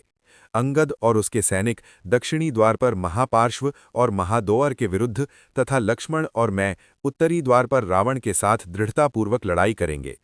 आवश्यकतानुसार सहायता देने के लिए सुग्रीव, जाम्बवान और विभीषण हमारी सेना के केंद्र में रहेंगे। मैं चाहता हूं कि हम में से केवल 7 मानव रूप में लड़ाई करें। मैं, लक्ष्मण और विभीषण तथा उनके 4 मंत्री। अन्य सभी को अपने वानर रूपों में रहना चाहिए, क्योंकि इससे हम शत्रु योद्धाओं से असाधारण भेद रख सकते हैं। जब राम, लक्ष्मण और वानरों के प्रमुख सुवेन पर्वत की चोटी पर रात्रि व्यतीत करने के लिए चढ़े, तब सूर्यास्त होने ही वाला था। अंधेरा होने पर भी पर्वत की चोटी से लंका स्पष्ट दिखाई दे रही थी। नगर में असंख्य देदीप्यमान दीपक उसकी शोभा इस प्रकार बढ़ा रहे थे मानो वे आकाश से लटके हुए हों। राम की सेना के प्रधानों ने देखा कि राक्षस योद्धा आगामी युद्ध के लिए तैयार थे। अगले दिन प्रातः सभी उस दिव्य नगरी को देखकर चकित रह गए, जो दिव्य वृक्षों तथा गाने वाले पक्षियों से भरपूर थी तथा सुंदर उद्यानों की क्रमबद्ध व्यवस्था से अलंकृत थी। लंका त्रिकूट पर्वत की एक समतल चोटी पर स्थित थी, जिसकी 100 योजन की लंबाई तथा 100 योजन की चौड़ाई थी। दीवारों से घिरा उस नगर का क्षेत्र 20 योजन लंबा तथा 20 योजन चौड़ा था, जिसके मध्य में 1000 स्तंभों पर आधारित रावण का भव्य महल था। राम ने मन ही मन नगर की भव्यता को सराहा। तभी उन्हें उत्तरी द्वार पर छतरी के नीचे खड़ा रावण दिखाई दिया, जिसे उसके सेवक चामर दुला रहे थे। सुग्रीव ने एक चोटी से दूसरी चोटी पर कूदने वाले अनेक वानरों को लंका के बाहरी उद्यानों में जाकर उनका अधिग्रहण करने की आज्ञा दी। अकस्मात सुग्रीव ने रावण को देखा। सुग्रीव उसे देखते ही उतावलेपन में सुवेल पर्वत की चोटी से वहां कूदा जहां रावण उत्तरी द्वार के शीर्ष पर बैठा था। सुग्रीव ने तिरस्कृत दृष्टि से रावण को देखते हुए कहा, मैं भगवान राम का सेवक हूं और आज ही तुम्हारा वध करूंगा। सुग्रीव ने रावण के ऊपर आक्रमण किया, जिससे उसका राजमुकुट सिर से गिर गया। तब चकित होकर राक्षसों के राजा ने सुग्रीव को पकड़कर धमकाते हुए भूमि पर पटक दिया, किंतु सुग्रीव भी तुरंत लाख की गेंद की भांति उछल पड़ा और प्रतिकार स्वरूप उसने रावण को पकड़कर बलपूर्वक भूमि पर फेंक दिया। दोनों के मध्य भीषण मल्लयुद्ध हुआ, जिसमें एक दूसरे के नखों द्वारा खुरचे जाने के कारण दोनों के शरीर रक्त रंजित हो गए और स्वेद से भीग गए। दीर्घकाल तक एक दूसरे के साथ अपनी मुष्ठियों तथा भुजाओं के बल पर संघर्ष के पश्चात वे दोनों घाटी और सुरक्षा दीवार के मध्य गिर गए। दोनों राजा पुनः उठ खड़े हुए और अपनी सभी कलाओं का प्रदर्शन करते हुए युद्ध करते रहे। अंततः जब रावण को अनुभव हुआ कि सुग्रीव को मात्र शारीरिक बल द्वारा पराजित नहीं किया जा सकता, तब वो मायावी शक्तियों का प्रयोग करने लगा। ये जानकर सुग्रीव ने युद्ध समाप्त करने का निर्णय लिया और वायु में उछलकर वहां आ गए जहां राम खड़े थे। सुग्रीव इस वीरतापूर्ण कार्य को संपन्न करने के कारण अत्यंत हर्षित था और उसके अनुचर हर्ष के कारण उछलकर उसकी प्रशंसा कर रहे थे। सुग्रीव का आलिंगन करते हुए राम ने उसे धीरे से समझाया, तुमने मेरे आदेश के बिना ये सब करने का साहस किया, ये मूर्खतापूर्ण है। इसके अतिरिक्त एक राजा को ऐसा जोखिम कभी नहीं लेना चाहिए, क्योंकि एक शासक की मृत्यु से समूचे राष्ट्र के ऊपर घोर विपत्ति आ जाती है। सुग्रीव, यदि रावण तुम्हारा वध कर देता, तब प्रतिशोध में मैं उसका वध कर देता। तब विभीषण को लंका और भरत को अयोध्या के राज सिंहासन पर बैठाने के पश्चात मेरी उपस्थिति में तुम्हारा वध हो जाने के कारण मैं अपने प्राण त्याग देता। सुग्रीव ने कहा, सीता को हरकर ले जाने वाले उस नीच रावण को देखकर उसे बिना दंड दिए छोड़ देना मुझसे सहन नहीं हुआ। राम ने कहा, फिर भी तुमने अपने पराक्रम का प्रदर्शन किया। तुम्हारे इस निर्भीक प्रदर्शन से अन्य वानर सैनिकों को प्रेरणा मिली है। लक्ष्मण की ओर मुड़कर राम ने कहा, विभिन्न अपशकुनों को देखकर ऐसा लगता है कि भारी विनाश होने वाला है, जिसमें मुख्य वानरों, रीछों और राक्षसों का वध होगा। चलो हम लंका पर शीघ्र चढ़ाई करें। राम सेना का पुनर्निरीक्षण करने सुवेल पर्वत से उतरकर नीचे आए। तब वो हाथ में धनुष लिए लंका की ओर बढ़े। उनके पीछे पीछे वानर पर्वतों को तोड़कर और वृक्षों को उखाड़कर चल पड़े। शीघ्र ही वे नगर की सुरक्षा दीवारों तक पहुंच गए और राम ने वहीं उत्तरी द्वार के बाहर अपनी सेना का शिविर स्थापित कर दिया। पूर्वी द्वार के बाहर नील, दक्षिण द्वार पर अंगद एवं पश्चिमी द्वार पर हनुमान तैनात हो गए। सुग्रीव ने अपनी सेना को उत्तरी और पश्चिमी द्वार के मध्य स्थित कर दिया। इस प्रकार से वानरों ने नगर की दीवारों को पूरी तरह से घेर लिया और वे युद्ध की प्रतीक्षा करने लगे। राक्षस योद्धा नगर को घेरे हुए उन असंख्य वानरों को देखकर अचंभित हो गए। हाथ में शस्त्र लिए हुए मुख्य राक्षस अत्यंत भयाक्रांत होकर रावण को सूचना देने गए कि वानरों ने नगर को घेर लिया है। रावण ने बरामदे में आकर स्वयं परिस्थिति का अवलोकन किया। लंका के चारों ओर वानरों से भरी हुई बादामी प्रतीत होने वाली पृथ्वी को देखकर रावण चकित रह गया। वो राम को देखते हुए दीर्घकाल तक गतिहीन सा खड़ा रहा और चकित होकर सोचता रहा कि अब आगे क्या करे। तब राम ने अंगद को आदेश दिया कि वे जाकर रावण को एक संदेश दें। वायु में उछलते हुए शीघ्र ही अंगद उत्तरी द्वार के शीर्ष पर मंत्रियों से घिरे रावण के सम्मुख पहुंच गए। रावण से कुछ दूर खड़े होकर अंगद ने घोषणा की, मेरा नाम अंगद है, मैं राजा सुग्रीव का भतीजा हूं तथा किष्किंधा के सिंहासन का उत्तराधिकारी हूं। मैं राम का दूत बनकर ये संदेश देने आया हूं। हे राक्षसों के राजा, अब तुम्हारे सारे पुण्य कर्म समाप्त हो गए हैं। ऋषियों को प्रताड़ित करने के प्रतिकार स्वरूप मैं तुम्हारा वध करने जा रहा हूं। यदि तुम तुरंत स्वयं को मेरे अधीन नहीं करोगे तो मैं सारे विश्व को राक्षस विहीन कर दूंगा। तुम आत्मसमर्पण करो, अन्यथा मेरे समक्ष आ जाओ ताकि मैं अपने घातक बाणों से तुम्हारा संहार कर सकूं। यदि तुम सीता को लौटाने की इच्छा न रखते हुए आत्मसमर्पण नहीं करना चाहते हो तो मेरा सुझाव है कि तुम लंका को अंतिम बार भली भांति देख लो। क्रोध से उत्तेजित रावण ने अपने मंत्रियों को आज्ञा दी कि वे अंगद का वध कर दें। अंगद ने स्वयं को 4 राक्षसों द्वारा पकड़े जाने दिया ताकि वे अपने पराक्रम का प्रदर्शन कर सकें। अकस्मात अपनी भुजाओं को पकड़ने वाले 4 राक्षसों सहित अंगद रावण के ऊपर वाले महल पर कूद पड़े। अंगद के झटके से राक्षसों की पकड़ ढीली पड़ गई और वे रावण के पैरों पर आ गिरे। तब अंगद ने रावण के महल की छत पर वेग से प्रहार किया, जिससे महल का ऊपरी गुंबद टूट गया। रावण निस्सहाय होकर ये सब देखता रहा। राक्षसों के राजा को उद्विग्न करके अंगद जोर से गरजते हुए राम के पास लौट आए। अंगद के पराक्रम को देखकर रावण को अपने संभावित विनाश का पूर्वाभास होने लगा और वो बार बार दीर्घ श्वास लेने लगा। राम ने एक बार फिर सीता के विषय में सोचा और अपनी सेना को आज्ञा दी, इन राक्षसों का अतिशीघ्र नाश कर दो। वानर एक स्वर से चिल्लाए, राम और लक्ष्मण की जय। उनके नारे से संपूर्ण लंका गूंज उठी। तब वानर सुरक्षा दीवारों पर चलकर उसे लांघने लगे और वृक्षों तथा पत्थरों से प्रहार करके उसे नष्ट करने लगे। तब रावण ने अपनी सेना को शीघ्र आगे बढ़ने का आदेश दिया और इस प्रकार भयंकर गर्जना की ध्वनि के साथ भीषण युद्ध आरंभ हो गया। राक्षसों ने अपनी गदा तथा अन्य शस्त्रों से वानरों का संहार किया और वानरों ने उन पर प्रहार करने के लिए वृक्षों, पत्थरों, अपने नखों तथा दांतों का उपयोग किया। वानरों के पास रावण के सैनिकों से संघर्ष करने के लिए समुचित शस्त्र नहीं थे, किंतु रावण के सैनिकों के पास विध्वंसकारी अस्त्र-शस्त्र थे। वानर पत्थरों, पर्वत की चोटियों को तोड़कर तथा वृक्षों को उखाड़कर युद्ध कर रहे थे। केवल भगवान राम तथा लक्ष्मण ही बाणों का उपयोग कर रहे थे, किंतु सीता के श्राप के कारण रावण के सैनिक वानरों के द्वारा पत्थरों और वृक्षों के प्रहार से ही मृत्यु को प्राप्त हो रहे थे। सुरक्षा दीवारों के ऊपर बैठे राक्षसों ने अनेक वानरों को अपने अस्त्रों से बेध दिया।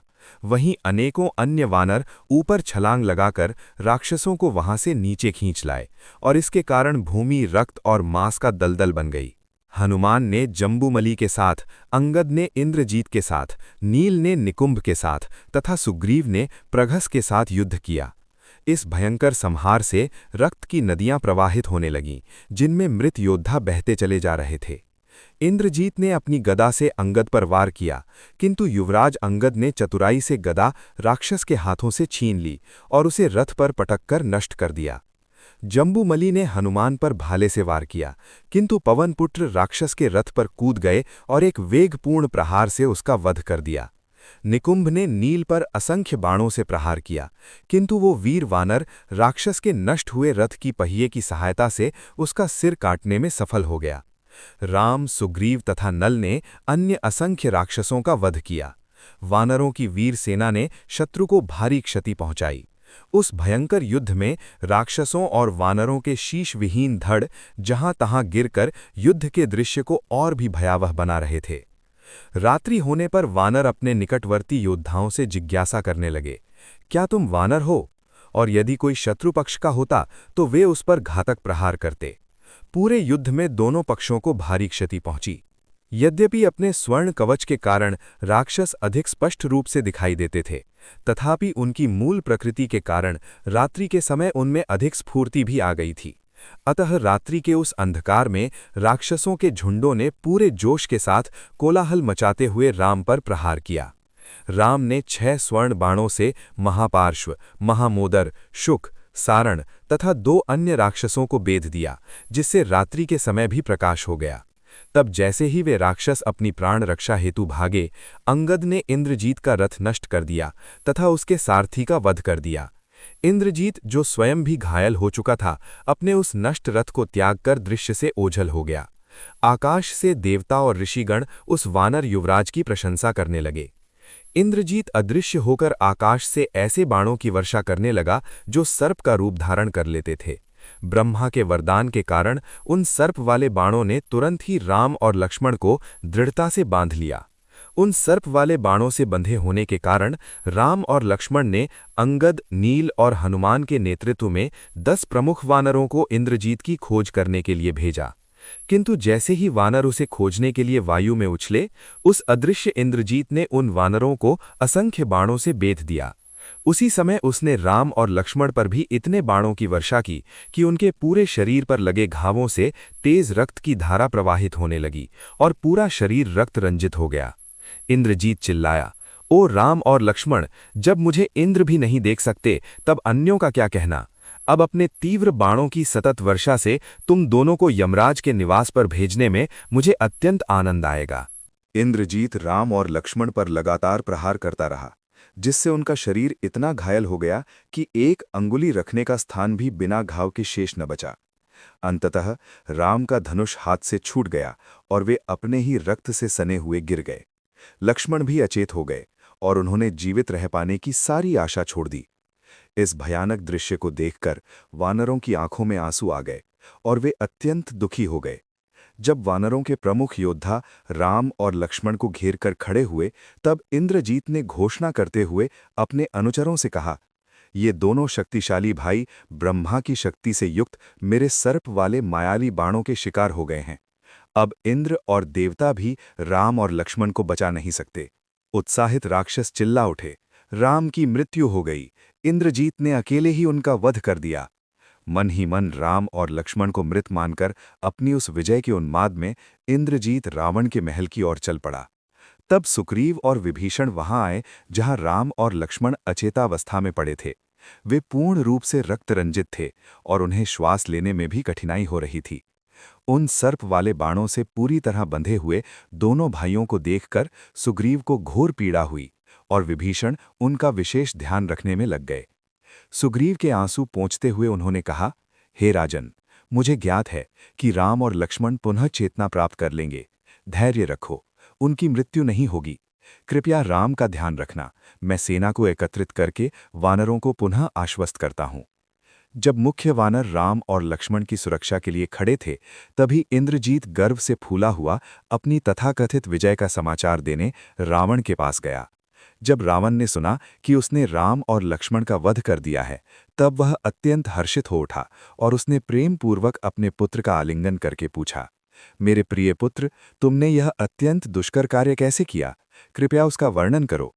इंद्रजीत ने उत्तर दिया, आकाश में अदृश्य रहते हुए मैंने सर्वप्रथम राम और लक्ष्मण को अपने सर्पपाश बाणों से बांध दिया, फिर अनगिनत बाणों से उसका शरीर छलनी कर दिया। अब वह धरती पर मृत लेटा हुआ है और वानर योद्धा निराशा के कारण युद्ध क्षेत्र से पलायन कर रहे हैं। राम और लक्ष्मण को मृत जानकर रावण भय और चिंता से मुक्त हो गया। इंद्रजीत को विदा करने के पश्चात उसने सीता की रक्षा करने वाली राक्षसिनियों को बुलवाया। इस बात का विश्वास किए हुए कि सीता अब स्वयं को उसके अधीन कर देगी, रावण ने प्रसन्नतापूर्वक बताया, राम और लक्ष्मण का मेरे अतुलनीय बलशाली पुत्र इंद्रजीत द्वारा वध कर दिया गया है। मैं चाहता हूं कि तुम अभी जाकर सीता को यह सूचना दो। उसे पुष्पक रथ पर चढ़ाकर ले जाओ ताकि वह स्वयं देख सके कि उसका पति युद्ध में मारा गया है। राक्षसिनियों को भेजने के पश्चात रावण ने नागरिकों की प्रसन्नता के लिए समूचे नगर में इंद्रजीत की विजय के समाचार को घोषित करवाने की आज्ञा दी। जैसे ही राक्षसिनियों ने सीता को राम की मृत्यु के विषय में सूचना दी, सीता अचेत होकर गिर गईं। शोक और दुख से संतप्त वे अनियंत्रित रूप से विलाप कर रही थीं। राक्षसिनियों ने उनको पुष्पक रथ पर चढ़ाया। उनके साथ प्रमुख राक्षसिनी त्रिजटा भी थी। कुछ क्षण में ही वह रथ ऊंचे आकाश में उड़ने लगा। युद्धभूमि के ऊपर से जाते हुए सीता ने अनेक मृत वानरों और राक्षसों को देखा। अकस्मात ही उनका ध्यान धराशायी राम और लक्ष्मण पर गया, जिन्हें शोक संतप्त वानर चारों ओर से घेर कर खड़े थे। सीता ने आनंद मनाने वाले राक्षसों का उद्घोष सुना। उन्होंने अपनी दृष्टि बाणों से बंधे हुए राम के शरीर पर डाली और जब पास में पड़े उनके धनुष को देखा तब उनका शोक असहनीय हो गया। वे उच्च स्वर से विलाप करने लगीं। मुझे विद्वान ब्राह्मणों, ज्योतिषियों और हस्तरेखा का ज्ञान रखने वाले विद्वानों ने बताया था, हे सौभाग्यवती राजकुमारी, तुम्हारे पुत्र होंगे और वैधव्य का दुख तुम्हें कभी नहीं भोगना पड़ेगा। भविष्य में तुम प्रतापी राजा की रानी बनोगी, जो अनेक यज्ञों का संपादन करेगा। अब राम को मृत देखकर मैं समझ गई कि वे सभी ढोंगी और झूठे हैं। ब्राह्मणों ने मेरे शुभ शारीरिक लक्षणों का वर्णन करते हुए मुझे सौभाग्यवती होने का आश्वासन दिया था। उन्होंने मुझसे कहा था, हे राजकुमारी, तुम्हारे सुंदर काले केश हैं, वक्राकार भौएं हैं जो एक दूसरे से पृथक हैं। तुम्हारे दांत एक दूसरे से सटे हुए और समतल हैं। तुम्हारे हाथों और पैरों की गुलाबी रंग की अंगुलियां एक दूसरे का स्पर्श करती हैं। तुम्हारी जांघें गोलाकार, सुंदर आकृति वाली और केश रहित हैं तथा तुम्हारे परिपूर्ण स्तन एक दूसरे का स्पर्श करते हैं। तुम्हारी नाभि गहरी है, तुम्हारी त्वचा कोमल और वर्ण उज्ज्वल तथा तेजस्वी है। चलते समय तुम्हारे पैरों की सभी अंगुलियां भूमि का स्पर्श करती हैं तथा पैरों के तलवों पर अंकित कमल पुष्प का शुभ चिन्ह यह संकेत करते हैं कि तुम उच्च राजोचित कुल में उत्पन्न हो। तुम्हारे कमल की पंखुड़ी के समान ईषद नेत्र और मधुर मुस्कान, ये सभी लक्षण अत्यंत शुभ सौभाग्य की ओर संकेत करते हैं जो तुम्हारी प्रतीक्षा में है। वे विलाप करने लगीं, मेरे पति के मृत हो जाने पर इन शुभ लक्षणों का क्या लाभ? राम के बिना मेरे भाग्य का अंत हो गया। तब त्रिजटा सीता के पास आकर बोली, हे राजकुमारी, धैर्य धारण करो। राम और लक्ष्मण की मृत्यु नहीं हुई है, क्योंकि ये दिव्य रथ किसी विधवा को वहन नहीं कर सकता है। नीचे देखो, असमंजस की स्थिति में होने पर भी वानर राम और लक्ष्मण की सुरक्षा कर रहे हैं। यदि वे मृत होते तो उन्हें सुरक्षा की क्या आवश्यकता होती? यहाँ से भी मुझे राम और लक्ष्मण के मुख की कांति दिखाई दे रही है। अतएव सीता, तुम अनावश्यक शोक मत करो। ये निश्चित है कि तुम्हारे पति अब भी जीवित हैं। त्रिजटा के वचनों को सुनकर सीता का दुख कुछ कम हुआ और उन्हें रक्षकों के साथ अशोक वाटिका ले जाया गया। तथापि सीता अपने पति की उस दशा के विषय में सोचकर दुखी और निराश हो गईं। गहन शोक में निमग्न वानरों के मध्य राम की चेतना लौटी। अपने निकट ही रक्त रंजित एवं मृतप्राय लक्ष्मण को देखकर राम गहन वेदना के कारण बोले, यदि मैं सीता को प्राप्त करने में सफल भी हो जाऊं, तब भी लक्ष्मण की मृत्यु हो जाने पर यह संपूर्ण प्रयास निरर्थक हो जाएगा। सीता समान संगिनी पुनः प्राप्त करना संभव हो सकता है, किंतु लक्ष्मण के समान मित्र की पुनः प्राप्ति असंभव है। यदि लक्ष्मण की मृत्यु हो जाती है तो मुझे भी प्राण त्याग देने चाहिए, क्योंकि मैं उसके बिना अयोध्या लौटने का विचार भी नहीं कर सकता। मैं उसकी माता के समक्ष कैसे जा सकूंगा यदि मेरी उपस्थिति में वो युद्ध भूमि में प्राण त्याग देता है? तब राम ने सुग्रीव से कहा, वानर सेना को लौट जाना चाहिए, क्योंकि मेरे और लक्ष्मण के संरक्षण के बिना वे अत्यधिक असुरक्षित हैं। हे कुलीन वानर राज, मेरी सेवा के लिए तुम और तुम्हारी सेना की अप्रतिम मित्रता और शौर्य के लिए मैं असीमित रूप से कृतज्ञ हूँ। राम के इन मधुर वचनों को सुनकर सारे वानर अनुपात करने लगे। वानर सेना में पुनः उत्साह का संचार करने के पश्चात विभीषण लौटे। जब विभीषण ने देखा कि राम और लक्ष्मण बाणों की शैया पर शल्यक समान लेटे हुए हैं, तब वे अश्रुपात करने लगे। सुग्रीव ने उनका आलिंगन करते हुए कहा, निस्संदेह राम और लक्ष्मण शीघ्र ही स्वस्थ होकर रावण को पराजित कर देंगे। अपने श्वसुर सुषेण के निकट जाकर सुग्रीव ने कहा, राम और लक्ष्मण के किष्किंधा जाने का प्रबंध कीजिए ताकि वे सुरक्षित रूप से पुनः स्वस्थ हो सकें। सारे वानरों को उनकी सुरक्षा के लिए ले जाइए, मैं यहाँ अकेला रहूंगा। तत्पश्चात रावण को अकेले परास्त कर मैं सीता के साथ किष्किंधा लौट आऊंगा। सुषेण ने कहा, एक बार बहुत समय पहले जब देवताओं और दैत्यों के बीच भीषण युद्ध हुआ था, तब दैत्यों ने अपनी गुप्त माया से अनेक देवताओं का वध कर दिया था, किंतु बृहस्पति ने मंत्रों एवं विशेष जड़ी बूटियों के उपयोग से मृत देवताओं को पुनर्जीवित कर दिया। मेरा सुझाव है कि पनस और संपाति क्षीर सागर जाएं, क्योंकि वे स्वयं ब्रह्मा द्वारा बनाई गई संजीवन करणी तथा विशल्य नामक उस जड़ी बूटी को जानते हैं। संजीवन करणी मृतप्राय व्यक्ति में भी पुनः चेतना का संचार करती है। उसी प्रकार विशल्य बाणों द्वारा किए घावों का तुरंत उपचार करती है। ये जड़ी बूटियां चंद्र तथा द्रोण पर्वत पर पाई जाती हैं, जो क्षीर सागर के मध्य में है, क्योंकि उसे अमृत निकालने के लिए मथा गया था। वहां जाना हनुमान के लिए उत्तम रहेगा, क्योंकि वे इस कार्य को शीघ्र संपन्न कर सकते हैं। सुषेण ने ये बात कही ही थी कि वायु ने उग्र रूप धारण कर लिया तथा घने बादल छा गए। बिजली चमकने लगी, सागर में विशाल लहरें उठने लगीं, पर्वत कांप उठे और विशाल वृक्ष गिरने लगे। सभी चकित होकर चारों ओर देखने लगे कि क्या हो रहा है। उन्होंने देखा कि ये उपद्रव एक विशाल पक्षी के उनकी ओर उड़कर आने के कारण हो रहा था। वो पक्षी भगवान विष्णु का वाहन गरुड़ था। उसे देखते ही राम और लक्ष्मण को बांधने वाले सर्पीले बाण तुरंत भाग गए। तब गरुड़ ने राम और लक्ष्मण के मुख को अपने हाथों से पोंछा। उनके स्पर्श मात्र से ही राम और लक्ष्मण का तन देदीप्यमान हो उठा और उनमें दुगनी शक्ति का संचार हो गया।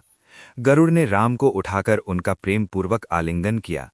अत्यंत हर्षित होते हुए राम ने कहा, हम दोनों सदैव आपके ऋणी रहेंगे। यदि हमें योग्य जाने तो कृपया अपना परिचय दें। तब उस विशालकाय पक्षी ने उत्तर दिया, मैं आपका नित्य सेवक गरुड़ हूँ और विनता का पुत्र हूँ। इंद्र के दल के सभी देवता आपको इंद्रजीत द्वारा प्रयुक्त सर्प वाले बाणों के बंधन से मुक्त न कर पाए। ये सर्प कद्रु के पुत्र हैं और इंद्रजीत द्वारा प्राप्त दिव्य शक्ति से बाणों में परिवर्तित कर दिए गए हैं। मैं उन्हें यहाँ से भगाने ही आया हूँ। सर्प मेरा प्राकृतिक भोजन है, अतः वे सदैव मुझसे भयभीत रहते हैं। मेरे प्रभु, आपको राक्षसों के साथ युद्ध करते समय सचेत रहना चाहिए। वे अत्यंत कपटी हैं, जबकि आपके समान वीर योद्धा सदैव ही सरल प्रकृति वाले होते हैं। अब मैं प्रस्थान करना चाहता हूँ और जाने से पूर्व आपको आश्वस्त करता हूँ कि आप विजयी होंगे और अपनी प्रिय सीता को पुनः प्राप्त कर सकेंगे। गरुड़ ने राम की परिक्रमा की और एक बार पुनः उनका आलिंगन किया, फिर वे आकाश में उड़ गए। जब वानरों ने देखा कि राम और लक्ष्मण के घाव ठीक हो गए हैं, तब वे आनंद के मारे उछल पड़े। अति हर्ष में वे नगाड़े बजाकर, अपनी पूंछें हिलाकर और सिंह के समान गरजकर कोलाहल मचाने लगे। तत्पश्चात वे वृक्ष उखाड़कर और पत्थर उठाकर पुनः युद्ध करने के लिए तैयार हो गए। वानरों की हर्षपूर्ण गर्जना सुनकर रावण को राम और लक्ष्मण के पुनः सचेत हो जाने का संदेह हुआ। उसने अपने राक्षसों को आदेश दिया कि वह वानरों के साहस प्रदर्शन के कारण का पता करें। सुरक्षा दीवारों पर चढ़कर राक्षसों ने देखा कि राम और लक्ष्मण कुशल हैं। अत्यंत भयभीत होकर उन्होंने यह समाचार रावण को दिया। रावण का संदेह सही निकला और वह पुनः व्याकुल हो उठा तथा उसका मुख निस्तेज हो गया। क्रोधोन्मत्त रावण ने महान राक्षस योद्धा धूम्राक्ष को तुरंत जाकर राम पर आक्रमण करने की आज्ञा दी। शीघ्र ही अपनी सेना को लेकर धूम्राक्ष गधों के द्वारा खींचे जाने वाले रथ पर चढ़ गया। दृढ़तापूर्वक अट्टाहास करते हुए तथा अपने गर्व का प्रदर्शन करते हुए वह पश्चिमी द्वार की ओर बढ़ा, जहां हनुमान थे। जब धूम्राक्ष लंका के मार्गों से होकर जाने लगा, तब एक विशाल गिद्ध उसके रथ के पिछले भाग में आकर बैठ गया तथा अन्य मांसाहारी पक्षी उसकी पताका दंड पर बैठ गए। अकस्मात किसी ने उसके मार्ग में एक शीश विहीन धड़ फेंका और मेघ रक्त मिश्रित वर्षा करने लगे। धूम्राक्ष इस अपशकुन से व्याकुल हो उठा तथा कुछ राक्षस सैनिक तो मूर्छित हो गए। तथापि धूम्राक्ष साहसपूर्वक वानर योद्धाओं की ओर बढ़ा, जो संघर्ष के लिए उत्सुक थे। भीषण युद्ध हुआ और अनेक राक्षस तथा वानर मारे गए। वानरों ने विशाल पत्थरों तथा वृक्षों से राक्षसों का नाश कर दिया और अपने नुकीले दांतों तथा नखों से उन्हें चीर दिया। अंततः वानरों के विशिष्ट पराक्रम को देखकर राक्षसों की सेना भयभीत होकर पलायन कर गई। यह देखकर धूम्राक्ष अत्यंत क्रोधित हो उठा और वानर योद्धाओं पर इस प्रकार प्रहार करने लगा, जिससे कि वे भी भय के कारण पलायन करने लगे। हनुमान क्रोधित हो गए। उन्होंने एक विशाल पत्थर उठाकर धूम्राक्ष के रथ के ऊपर वेग से फेंका, जिससे उसका रथ टुकड़े टुकड़े हो गया। इस राक्षस योद्धा ने ऊपर छलांग लगाकर स्वयं को बचा लिया। इधर हनुमान ने अपना उग्र व्यवहार जारी रखा। पर्वत की चोटी उठाए हुए हनुमान धूम्राक्ष की ओर बढ़े। राक्षस भी हनुमान से संघर्ष करने के लिए आगे बढ़ा और चतुराई से उनके ललाट पर अपनी गदा से वार कर दिया, किंतु हनुमान उस चोट से तनिक भी प्रभावित नहीं हुए। उन्होंने पर्वत की चोटी को वेग से घुमाकर धूम्राक्ष के सिर पर फेंका। राक्षस के अंग भंग हो गए और वह मृत्यु को प्राप्त हो गया। धूम्राक्ष की सेना भयभीत होकर सुरक्षा के लिए लंका लौट गई। रावण क्रोधोन्मत्त हो गया और उसने वज्रदंष्ट्र को युद्ध करने के लिए भेजा। वह वीर राक्षस योद्धा अपनी सेना सहित दक्षिणी द्वार पर गया, जहां अंगद था। मार्ग में उसने आकाश से उल्कापात होते हुए तथा मादा श्रृगाल को आग उगलते देखा। तथापि वज्रदंष्ट्र साहसपूर्वक युद्ध में लग गया। अंगद ने भयानक रूप से प्रतिकार किया। उन्होंने राक्षस सैनिकों का दमन एक उखाड़े हुए वृक्ष से प्रहार करके किया, जिससे राक्षसों की सेना भाग खड़ी हुई और सेनाध्यक्ष असहाय होकर देखता रह गया। क्रोधित वज्रदंष्ट्र ने शत्रु के असंख्य सैनिकों का अपने बाणों से वध करके प्रतिकार किया, जिससे वानर अंगद की शरण में चले गए। जब वालीपुत्र अंगद उस राक्षस योद्धा का सामना करने आए, तब राक्षस ने उन पर 1,00,000 बाण चलाए, जिससे अंगद अपने ही रक्त से भीग गए। अंगद ने तुरंत एक विशाल वृक्ष उस पर फेंका, किंतु वज्रदंष्ट्र ने सरलता से उसके टुकड़े टुकड़े कर दिए। तब उच्च स्वर से गरजते हुए अंगद ने पर्वत से एक विशाल खंड उखाड़कर बलपूर्वक वज्रदंष्ट्र की ओर फेंका।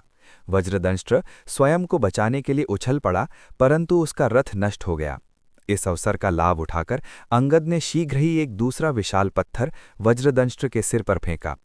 राक्षस रक्तवमन करता हुआ अपनी गदा को सीने से लगाए हुए अचेत होकर भूमि पर गिर गया, किंतु शीघ्र ही उसे चेतना आ गई।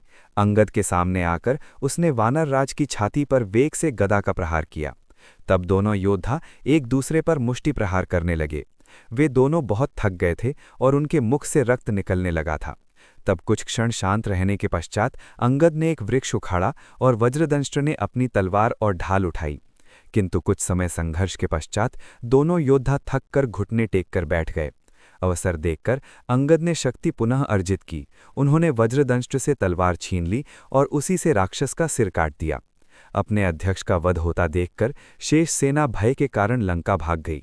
अब रावण ने वीर राक्षस अकंपन को बुलवाकर कहा, तुम शस्त्र चलाने में निपुण हो और युद्ध करने के लिए तुम्हारा उत्साह सर्वाधिक है। अभी जाओ और वानरों की सेना का विनाश कर दो। राम और लक्ष्मण को सदा के लिए शांत कर दो। जैसे ही अकंपन युद्ध भूमि की ओर बढ़ा, उसकी बाई आंख फड़कने लगी और स्वर अवरुद्ध हो गया। उसके घोड़े शिथिल पड़ गए, किंतु इन सभी अपशगुनों की ओर ध्यान न देकर अकंपन मुख्य राक्षस योद्धाओं के साथ, जो गदाओं, तलवारों, चक्रों, बर्छियों, कुठारों और धनुषों से सुसज्जित थे, शत्रु पर प्रहार करने लगा।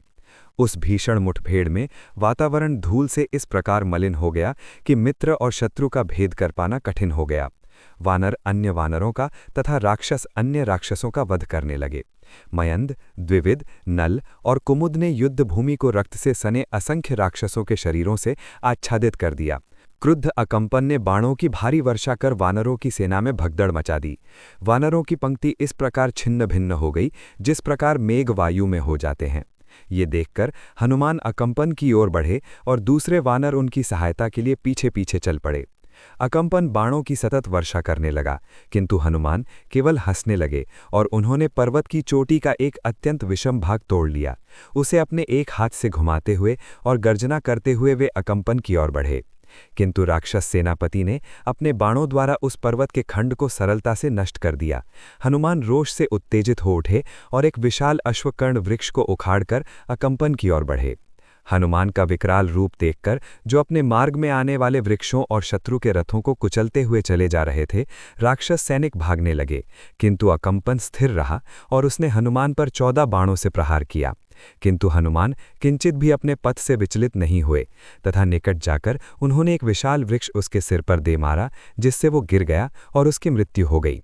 अपने अध्यक्ष का वध होता देखकर शेष सेना भय के कारण लंका भाग गई। अब रावण ने वीर राक्षस अकंपन को बुलवाकर कहा, तुम शस्त्र चलाने में निपुण हो और युद्ध करने के लिए तुम्हारा उत्साह सर्वाधिक है।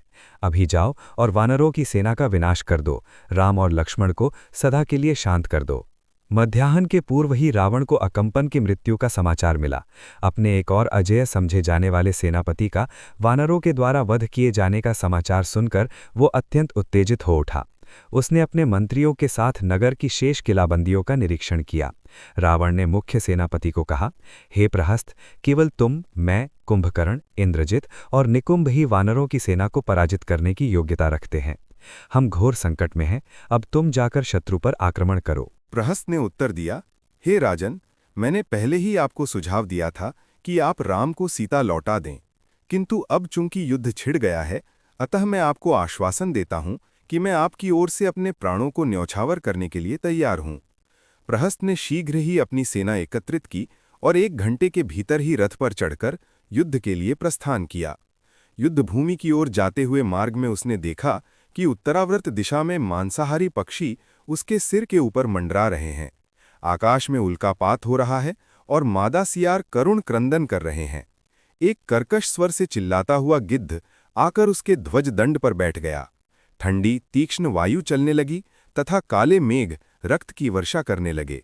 उसके सारथी के हाथ से चाबुक बार बार छूट रही थी और घोड़े बार बार झटके खा रहे थे। हालांकि मार्ग समतल था। प्रहस्त के मुख की कांति लुप्त होने लगी, तथापि राक्षसों एवं वानरों को एक दूसरे को ललकारते हुए देखकर वह विश्वासपूर्वक सुग्रीव की सेना की ओर इस प्रकार बढ़ा जैसे पतंगे आग की ओर जाते हैं। जब युद्ध आरंभ हुआ तब प्रहस्त के 4 मुख्य सहयोगियों नरांतक, कुंभनु, महानाद और समुन्नत ने वानरों की सेना का भीषण संहार किया। तब द्विविद ने पर्वत की एक विशाल चोटी को फेंककर नरांतक का वध कर दिया। वानर दुर्मुख ने एक विशाल वृक्ष से समुन्नत का वध किया। उसी प्रकार जांबवान ने एक विशाल पत्थर से महानाद की छाती को चूर चूर कर दिया तथा तार ने एक विशाल वृक्ष की सहायता से कुंभनु का नाश कर दिया। उत्तर में अत्यंत क्रोधित प्रहस्त ने मूसलाधार बाणों की वर्षा की, जिससे सहस्त्रों वानर मृत्यु को प्राप्त हो गए और जो जीवित बचे वे इधर उधर बिखर गए। वानरों के सेनापति नील ने इसके उत्तर में असंख्य राक्षस सैनिकों का सर्वनाश कर दिया। तत्पश्चात नील और प्रहस्त एक दूसरे के सम्मुख आए। प्रहस्त के बाण नील के शरीर से होकर पृथ्वी में प्रविष्ट हो जाते, तथापि राक्षस के निकट आते ही नील ने एक विशाल वृक्ष उखाड़कर प्रचंड वेग से प्रहार किया। निर्भीक प्रहस्त बाणों की वर्षा करता रहा। उन तीरों से बचना असंभव देख नील ने उन्हें आंखें मूंदकर ऐसे सहन किया जैसे कोई बैल शरद ऋतु की वर्षा को सहन करता है। एक दूसरा वृक्ष उखाड़कर नील ने प्रहस्त के घोड़ों का वध कर दिया और उच्च स्वर में गर्जना करते हुए उसके धनुष को नष्ट कर दिया। गदा उठाकर प्रहस्त अपने उस टूटे हुए रथ से कूद पड़ा। दोनों योद्धाओं के मध्य में भीषण युद्ध प्रारंभ हो गया। प्रहस्त ने नील के मस्तक पर अपनी गदा से प्रहार किया, जिससे एक घाव हो गया और उसमें से रक्त प्रवाहित होने लगा। अविचलित नील ने प्रहस्त की छाती पर वृक्ष से प्रहार करके इसका प्रतिकार किया। राक्षस सेनापति भी इस प्रहार को भूलकर नील की ओर बढ़ा, जो एक विशाल पत्थर उठाए हुए था। तब प्रहस्त के निकट आते ही नील ने उस विशाल पत्थर को उसके ऊपर वेग से फेंक दिया, जिससे उसका सिर फट गया और वह वहीं गिरकर मृत्यु को प्राप्त हो गया। यह देखकर राक्षसों की सेना भय के मारे लंका भाग गई। इधर राम और लक्ष्मण ने नील को बधाई दी। जब रावण ने अपने मुख्य सेनापति की मृत्यु के विषय में सुना, तब उसे अपार दुख हुआ। मंत्रियों को संबोधित करते हुए राक्षस राज ने कहा, अब मैं शत्रुओं की शक्ति की और अधिक अवहेलना नहीं कर सकता। अब मैं स्वयं युद्ध भूमि में जाऊंगा। रावण अपने भव्य रथ पर चढ़ा और अपनी राक्षस सेना सहित लड़ने के लिए नगर से बाहर आया। जब राम ने राक्षसों की विशाल सेना को अपनी ओर आते हुए देखा, तब उन्होंने विभीषण से इस राक्षस दल के प्रमुखों के विषय में जिज्ञासा की। तब रावण पर दृष्टि जाते ही राम ने चकित होकर कहा, असाधारण कांति और पराक्रम के कारण राक्षस राज की ओर देख पाना मेरे लिए कठिन हो रहा है, किंतु निश्चय ही यह मेरा सौभाग्य है कि रावण मेरी दृष्टि में आया, क्योंकि अब मैं उसके प्रति दीर्घ काल से नियंत्रित क्रोध का प्रदर्शन कर सकता हूं। नगर छोड़ने से पूर्व रावण ने एक विशाल सेना को लंका की सुरक्षा हेतु तैनात रहने की आज्ञा दी। उन्हें सतर्क रहने की चेतावनी दी ताकि वानर उसकी अनुपस्थिति का लाभ न उठाएं। नगर से निकलकर रावण वानरों के समूह के मध्य से निकला और इधर राम और लक्ष्मण ने युद्ध के लिए धनुष उठा लिए। सुग्रीव ने पर्वत की चोटी से रावण पर प्रहार करके युद्ध आरंभ किया, किंतु राक्षस राज ने सहजतापूर्वक अपने बाणों से उस पर्वत के टुकड़े को नष्ट कर दिया और एक दूसरे बाण से सुग्रीव की छाती बेध दी। जब सुग्रीव पीड़ा से कराहते हुए नीचे गिरे तो सारे राक्षस प्रफुल्लित होकर उछलने लगे। 6 और वानर पर्वत की चोटी उठाकर रावण की ओर बढ़े, किंतु राक्षस राज ने अपने बाणों द्वारा पुनः चोटियों को नष्ट कर दिया। वानर प्रमुखों को घायल करके गिराने के पश्चात रावण अपने बाणों की वर्षा से शत्रुपक्ष के अनेक सैनिकों का वध करने लगा। घोर संकट में पड़े वानर भगवान राम की शरण में भागे। राम रावण की ओर बढ़े, किंतु लक्ष्मण ने उनसे पहले राक्षस राज के साथ युद्ध करने की अनुमति मांगी। राम ने सहमति व्यक्त की। तब उनकी सुरक्षा के लिए हनुमान ने पत्थर फेंककर राक्षस राज के बाणों को रोका। स्वयं को रोक पाने में असमर्थ हनुमान अकस्मात रावण की ओर बढ़े। हनुमान ने ललकारा, ब्रह्मा द्वारा प्राप्त वरदान वानरों के हाथों होने वाली तुम्हारी मृत्यु को नहीं रोक सकता। मैं अपनी शक्तिशाली मुष्टि की एक ही चोट से तुम्हारा वध कर दूंगा। रावण ने भी ललकारते हुए उत्तर दिया, मैं तुम्हें आमंत्रित करता हूं कि तुम निर्भीक होकर मुझ पर एक बार प्रहार करो और तब मैं तुम्हारा वध कर दूंगा। हनुमान ने व्यंग्य करते हुए कहा, तुम व्यर्थ की बातें क्यों करते हो? क्या तुम्हें याद नहीं कि मैंने कितनी सहजता से तुम्हारे पुत्र अक्ष का वध किया था? इस पर रावण ने अकस्मात आगे आकर हनुमान की छाती पर प्रहार किया, जिससे हनुमान असंतुलित होकर पीछे की ओर हट गए। संभलने पर क्रोधित हनुमान ने प्रतिकार करने के लिए अपनी हथेली से रावण पर बलपूर्वक प्रहार किया, जिससे रावण लड़खड़ा गया। देवता और ऋषि ये द्वंद्व देखकर हनुमान की सराहना करने लगे। सामान्य स्थिति में लौटने पर रावण ने स्वीकार किया कि हनुमान एक योग्य प्रतिद्वंद्वी हैं तथा उनकी सराहना की। हनुमान ने कहा, तुम्हें जीवित एवं कुशल देखकर मैं जान सकता हूं कि मेरा पराक्रम कितना तुच्छ है। यदि तुम मुझे अपना योग्य शत्रु मानते हो तो निश्चिंत होकर मुझ पर पुनः वार करो। क्रोधित रावण ने अपनी मुष्टि से हनुमान की छाती पर प्रहार किया, जिससे उन्हें चक्कर आ गया और वे पीछे की ओर लुढ़क गए। हनुमान को एक ओर छोड़कर अब रावण नील के ऊपर बाणों की वर्षा करने लगा। संकट में होने पर भी नील ने पर्वत की चोटी लेकर प्रचंड वेग से रावण की ओर फेंकी। जब रावण उस पर्वत के खंड को अपने बाणों से नष्ट करने के लिए आगे बढ़ा, तब तक हनुमान संभलकर खड़े हो गए, किंतु उन्होंने आक्रमण नहीं किया, क्योंकि उस समय रावण किसी अन्य के साथ युद्ध कर रहा था। नील एक के बाद दूसरा वृक्ष उखाड़ उखाड़कर रावण पर फेंकते गए और रावण अपने बाणों से उनके टुकड़े करके शत्रु पर हमला करता रहा। अंततः रावण के बाणों से बचने के लिए नील ने अपना आकार संकुचित कर लिया और वे रावण के ध्वज दंड पर जा बैठे। इस छल को देखकर रावण अत्यंत क्रुद्ध हो गया। नील वहां से रावण के धनुष पर अकस्मात वार करते और फिर ध्वज के लंब पर लौट आते। राम और लक्ष्मण इसे देखकर चकित हुए। रावण ने भी उनके इस साहसिक कृत्य को सराहा। तथापि उसने एक शक्तिशाली अग्निबाण छोड़ा जो नील की छाती में लगा, जिससे वे घुटने के बल गिर गए। नील को मार्ग से हटाने के पश्चात रावण लक्ष्मण के पास आया।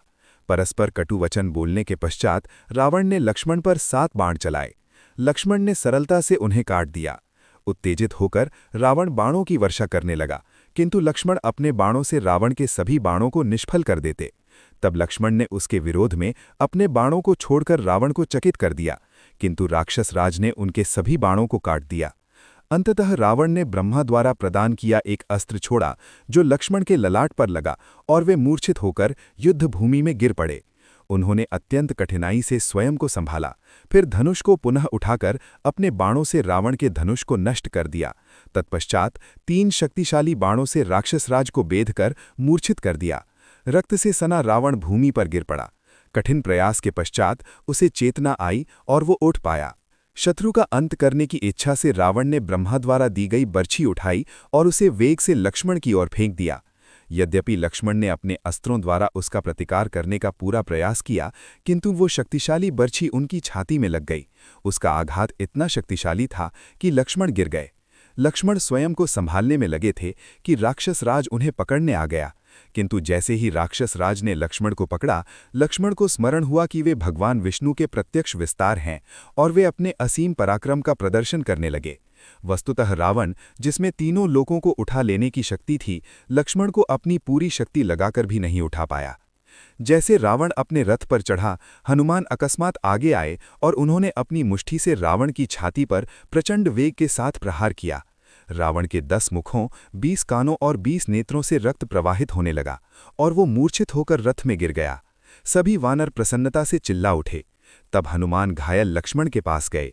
हनुमान के प्रति प्रेम के कारण लक्ष्मण ने अपनी काया का भार कम कर दिया ताकि हनुमान उन्हें उठा सकें। वो दिव्य बर्छी अपने लक्ष्य की पूर्ति होने के पश्चात स्वयमेव लक्ष्मण की छाती से निकलकर रावण के पास चली गई। रावण पुनः चेतन हो गया और उसने अपना धनुष उठाया।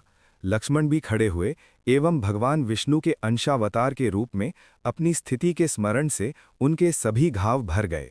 चूंकि रावण ने अनेक वानरों का वध किया था, अतः राम ने निर्णय लिया कि अब उन्हें भी युद्ध क्षेत्र में प्रवेश करना चाहिए।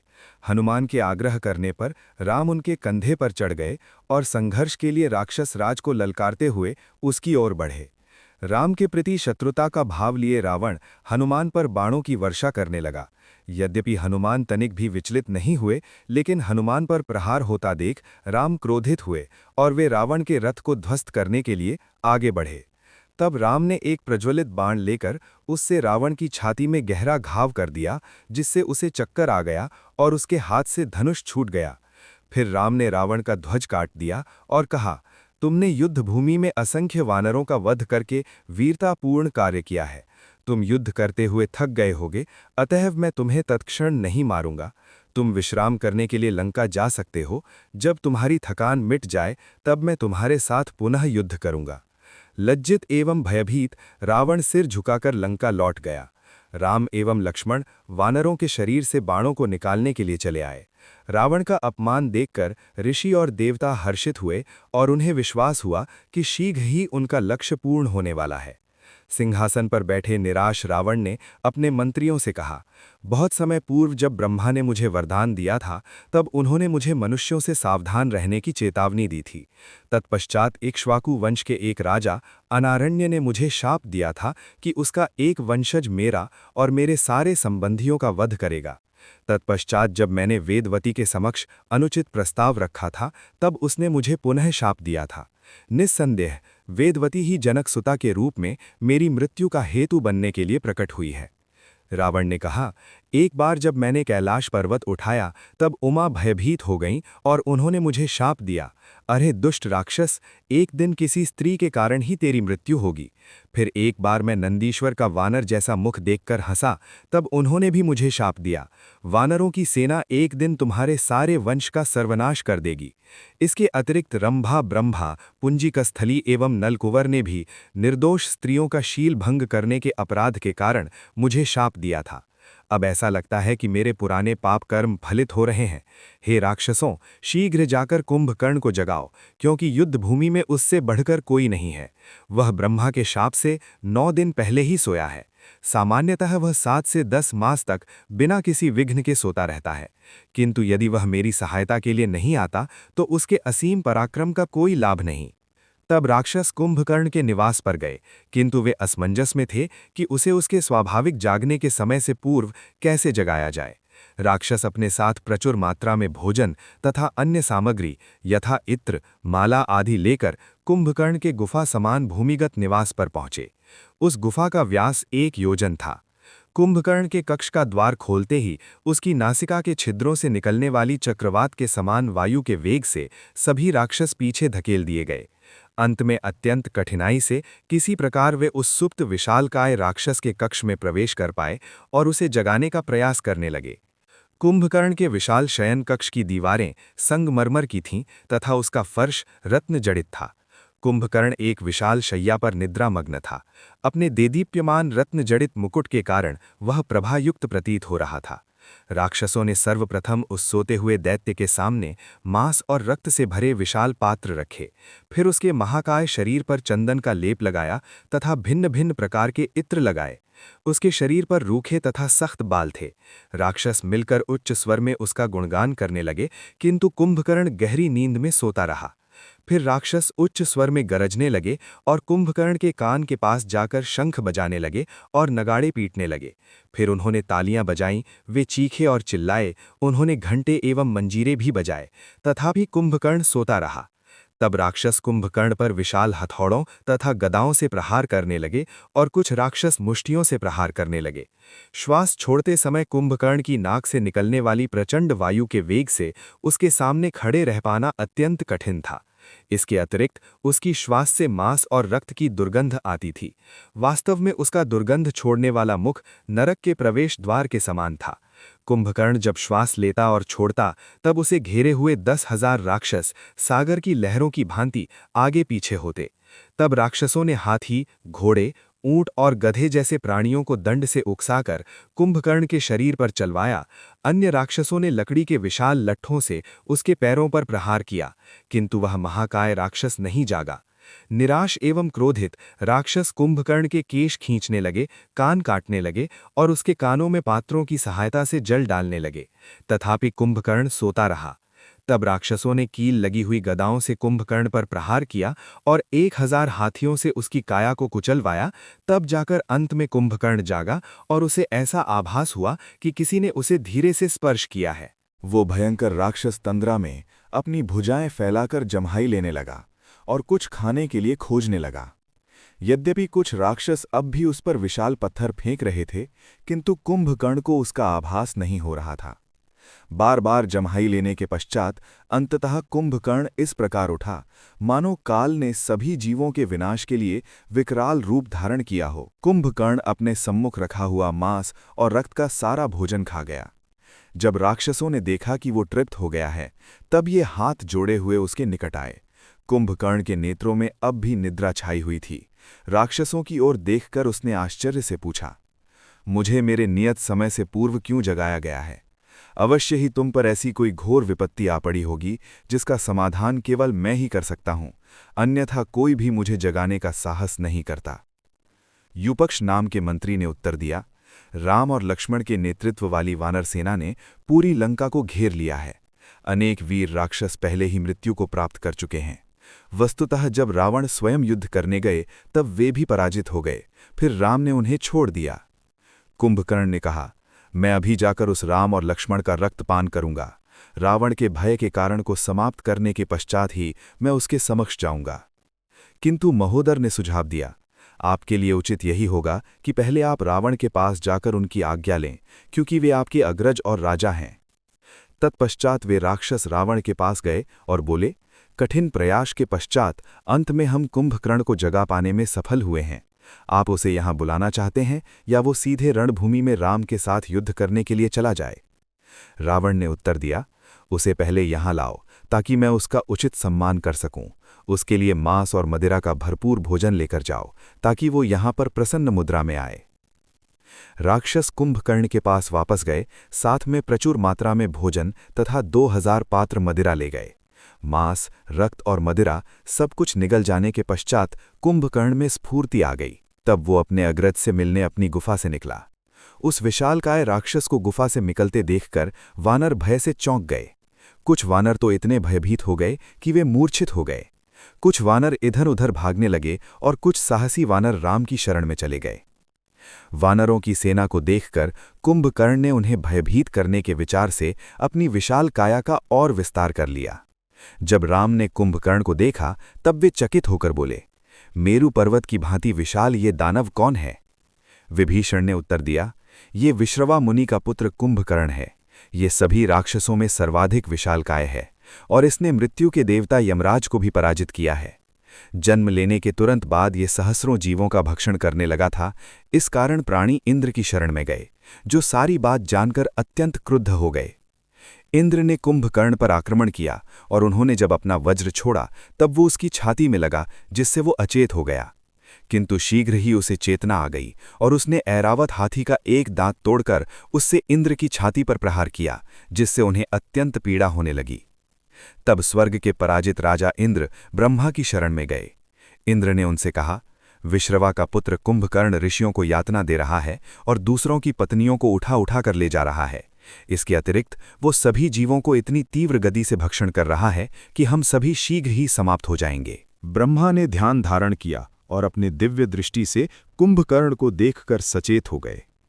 स्थिति पर मनन करके ब्रह्मा कुंभकर्ण के निकट गए और बोले, तुम्हारा जन्म विश्व के विनाश के लिए हुआ है, किंतु ये समय तो ब्रह्मांड के अनुरक्षण का है। अतः सभी जीवों के कल्याण के लिए आज के पश्चात तुम घोर निद्रा में सो जाओगे। कुंभकर्ण को ब्रह्मा का शाप लग गया। तब रावण ने विनती की, हे ब्रह्मा, आपने वृक्ष को उस समय काट दिया जब उसमें फल लगने का समय आया है। हे ब्रह्मांड के सर्वश्रेष्ठ गुरु, अपने प्रपौत्र के लिए आपका ये शाप उचित नहीं है। मुझे ज्ञात है कि आपका वचन निष्फल नहीं जाएगा, किंतु कुंभकर्ण को कम से कम कुछ समय तक के लिए तो जागृत रहने की अनुमति दीजिए। ब्रह्मा ने उत्तर दिया, मैं तुम्हारी इच्छा पूर्ण करूंगा। कुंभकर्ण 6 मास तक सतत सोता रहेगा और फिर एक दिन के लिए जागेगा। उस काल में वो पूरी पृथ्वी पर घूमकर अपनी इच्छित वस्तु का भक्षण तब तक कर सकता है जब तक कि वो पुनः सो न जाए। विभीषण ने बताया, रावण ने संकट की स्थिति में होने के कारण कुंभकर्ण को उसके स्वाभाविक समय से पूर्व ही जगा दिया है। इस दानव को देखते ही हमारे वानर सैनिक असमंजस में पड़ गए हैं। मेरा सुझाव है कि हम वानरों को ये समझा दें कि कुंभकर्ण मात्र एक विशाल यांत्रिक साधन के समान है। ऐसा कहने से उन्हें भय से मुक्ति मिलेगी। कुंभकर्ण ने रावण के महल में प्रवेश किया। इधर राम ने नील को आज्ञा दी कि वानरों को एकत्रित करके नगर के द्वार पर आक्रमण कर दिया जाए। पुनः वानरों और राक्षसों के मध्य भीषण युद्ध छिड़ गया। उसी समय कुंभकर्ण अपने सहस्त्रों अनुचरों सहित पुष्पक रथ पर बैठकर अति व्याकुल रावण के समक्ष आया। कुंभकर्ण को देखते ही रावण में स्फूर्ति का संचार हो गया। निकट बैठाकर राक्षसराज ने अपने भाई का आलिंगन किया। कुंभकर्ण ने पूछा, हे रावण, आप मुझसे किस प्रकार की सेवा की अपेक्षा करते हैं? रावण ने कहा, जैसा कि तुम्हें ज्ञात है, राम ने वानरों की विशाल सेना सहित लंका पर आक्रमण कर दिया है। उनके हाथों पहले ही अनेक वीर राक्षसों का वध हो चुका है। मेरे भाई, राम और लक्ष्मण के वध के लिए मैं तुम पर निर्भर हूं, क्योंकि इस कार्य को संपन्न करने योग्य और कोई नहीं है। भयभीत रावण का ये निवेदन सुनकर कुंभकर्ण अट्टहास करने लगा और बोला, विभीषण तथा अन्य बुद्धिमान मंत्रियों की भविष्यवाणी अब सत्य होने वाली है। मेरे भाई, सत्यनिष्ठ शुभेच्छकों के सुझावों को अस्वीकार करके आपने बहुत बुरा किया। विभीषण एवं मंदोदरी ने सीता को राम को लौटाने का उचित सुझाव दिया था। हे राजन, अब भी अधिक विलंब नहीं हुआ है। आप अपने अपराधों का समाधान कर सकते हैं, तथापि अंतिम निर्णय निश्चित रूप से आपका ही होगा। रावण इस अयाचित सुझाव को सुनकर उत्तेजित हुआ, किंतु अपने क्रोध को नियंत्रण में रखकर बोला, इस समय तुम्हारे लिए ऐसी बातें करना व्यर्थ है, क्योंकि युद्ध भीषण रूप से जारी है। मेरे भाई, सीता का अपहरण करने का अपराध करने पर भी मैं तुमसे निवेदन करता हूं कि मेरे इस अपराध को अपने अतुलनीय पराक्रम के प्रदर्शन से निष्फल कर दो। रावण को शांत करने के लिए कुंभकर्ण ने विनम्रतापूर्वक उत्तर दिया, हे राजन, आप चिंतित ना हो। मैं राम और लक्ष्मण तथा सुग्रीव एवं हनुमान के दल के सारे वानरों का वध करने का वचन देता हूं। ये तथाकथित वीर अब तक इसलिए सफल होते रहे हैं क्योंकि मैं युद्ध भूमि पर उपस्थित नहीं था। अब आप देखेंगे कि मेरी अपार शक्ति के समक्ष ये शत्रु कितने महत्वहीन हैं। रावण को प्रसन्न करने की इच्छा से महोदर ने हस्तक्षेप किया और कहा, तुम हठी मूर्ख हो जो अपने ज्येष्ठ भाई की आलोचना करने का साहस करते हो। ये राजा हैं और अपनी इच्छानुसार कुछ भी कर सकते हैं। रावण द्वारा सीता का अपहरण किए जाने में कोई दोष नहीं है। वस्तुतः अनेक राजा ऐसे कार्यों द्वारा स्वाभाविक रूप से अपने पराक्रम का प्रदर्शन करना चाहते हैं। अरे अभिमानी दानव, तुम कभी भी केवल अपने बल से राम को पराजित नहीं कर सकते हो, जैसा कि तुम दावा करते हो। महोदर ने आगे कहा, हे राजन, मेरे पास सीता को जीतने का एक सुझाव है। मैं स्वयं, कुंभकर्ण और अन्य वीर राक्षस जाकर एक साथ राम पर आक्रमण करें। यदि हम उनका वध करते हैं तो विजय हमारी होगी, किंतु यदि हम उन्हें पराजित नहीं करते तो भी हम लंका आकर ऐसा दावा कर सकते हैं कि हमने उनका वध कर दिया है। राम की मृत्यु का जनप्रवाद नगाड़ों की ध्वनि से तथा सैनिकों एवं सेवकों को पुरस्कृत करके पूरे नगर में प्रसारित कर देनी चाहिए। इस प्रकार ये जनप्रवाद सीता तक पहुंच जाएगा। तब आप शोक संतप्त सीता के पास जाकर उसे राजोचित सुख सुविधाओं का प्रलोभन देकर जीतने का पूरा प्रयास करें। मुझे ऐसा विश्वास है कि तब वो स्वयं को असुरक्षित जानकर आपके पास आ जाएगी। हे राजन, यदि आप राम से युद्ध करेंगे तो निश्चय ही रणभूमि में मारे जाएंगे, किंतु यदि मेरा परामर्श मानेंगे तो राम से युद्ध किए बिना ही सीता को जीत लेंगे। कुंभकर्ण रोष से बोला, महोदर, तुम्हारे वचन कायर राजाओं को ही आकर्षित कर सकते हैं। मैंने अब राम का वध करने का निश्चय कर लिया है। मेरा निर्णय निष्फल नहीं हो सकता। युद्ध में तुम सबका प्रयत्न व्यर्थ गया, उससे लंका उजाड़ हो गई। अब मैं अकेला ही परिस्थिति का समाधान करूंगा, मुझे किसी की सहायता नहीं चाहिए। इस पर रावण हंसकर बोला, तुम्हारा कथन सत्य है। महोदर वास्तव में राम से भयभीत है। हे कुंभकर्ण, रोष सहित युद्धभूमि में प्रवेश करने पर कोई तुम्हारा सामना नहीं कर सकता। अब जाओ और निश्चिंत होकर युद्ध करो, किंतु अकेले न जाओ। अपने साथ राक्षसों की सेना ले जाओ ताकि तुम अधिक अजेय हो जाओ। अपने अनुज का पराक्रम जानकर रावण का उत्साहवर्धन हुआ। जैसे ही कुंभकर्ण घातक बर्छी लेकर प्रस्थान करने को तैयार हुआ, रावण ने उसके गले में स्वर्ण हार पहनाया और अन्य आभूषणों से उसे सुसज्जित किया। तब कुंभकर्ण ने स्वर्ण का अभेद्य कवच धारण किया और उसने अपने अग्रज की परिक्रमा करके प्रणाम किया और रावण ने उसका आलिंगन करके आशीर्वाद दिया। रणभूमि की ओर जाते समय कुंभकर्ण ने अपनी काया का विस्तार 600 धनुष की लंबाई तक ऊंचा और 100 धनुष की लंबाई तक चौड़ा कर लिया। राम एवं लक्ष्मण के वध तथा समूचे वानरों का नाश करने का दृढ़ निश्चय करने पर भी शीघ्र ही उसे अनेक अपशकुन दिखाई देने लगे। आकाश से उल्कापात होने लगा और मादा सियार करुण क्रंदन करने लगी। कुंभकर्ण की बाईं आंख और बाईं भुजा फड़कने लगी। फिर एक गिद्ध आकर कुंभकर्ण की बर्छी पर बैठ गया, किंतु प्रारब्ध के वश में होने के कारण गर्वित कुंभकर्ण ने इन अशुभ संकेतों की ओर ध्यान नहीं दिया। जैसे ही कुंभकर्ण ने सुरक्षा दीवार पार करके रणभूमि में प्रवेश किया, वानर भय के मारे भागने लगे, किंतु अंगद ने सेना को एकत्रित किया और जब वानर आए तब वे कुंभकर्ण पर अनगिनत वृक्षों और पर्वत की चोटियों को उखाड़कर प्रहार करने लगे। वानरों द्वारा फेंके गए सारे अस्त्र उस विशालकाय राक्षस के शरीर से टकराकर खंडित हो गए। प्रतिकार स्वरूप कुंभकर्ण अनेक वानरों का वध करने लगा। वानर पुनः भय के मारे भागने लगे। उस भगदड़ में अनेक वानर ढलान पर से सागर में गिर पड़े और अनेक वानरों ने अपने भय से आंखें बंद कर लीं। अंगद ने तब सेना को एकत्रित करके कहा, सुखी जीवन की आशा में युद्धभूमि छोड़कर भागने से तो युद्ध करते हुए युद्धभूमि में प्राण त्याग देना अधिक श्रेयस्कर है। ऐसे कायर अपने संबंधियों द्वारा उपहास का पात्र बनकर अपना जीवन व्यतीत करते हैं। वास्तव में ऐसा उपमान मृत्यु से भी अधिक कष्टदायक है। तथापि वानर और उनके सेनापति भागते रहे, क्योंकि उन्हें अपने प्राण अधिक प्रिय थे। अंततः जब अंगद ने आश्वासन दिया कि राम उस राक्षस का वध कर देंगे, तब वे रणभूमि में लौटकर आने लगे। पूर्ण पुरुषोत्तम भगवान रामचंद्र की ये विशेषता है कि वे सर्वशक्तिमान हैं। वे बहुमत द्वारा निर्वाचित अथवा प्रचार द्वारा बनाए गए भगवान न होकर वास्तव में पूर्ण पुरुषोत्तम भगवान हैं। ऐसा प्रमाणित करने के लिए ही उन्होंने सागर पर आश्चर्यजनक सेतु का निर्माण किया, क्योंकि भगवान को भौतिक असुविधाएं अथवा अड़चनें प्रभावित नहीं कर सकती। इन दिनों भगवान कहे जाने वाले अनेक पाखंडी व्यक्ति अत्यंत लोकप्रिय हैं। ये किसी भी प्रकार का असाधारण कार्य करने की क्षमता नहीं रखते हैं।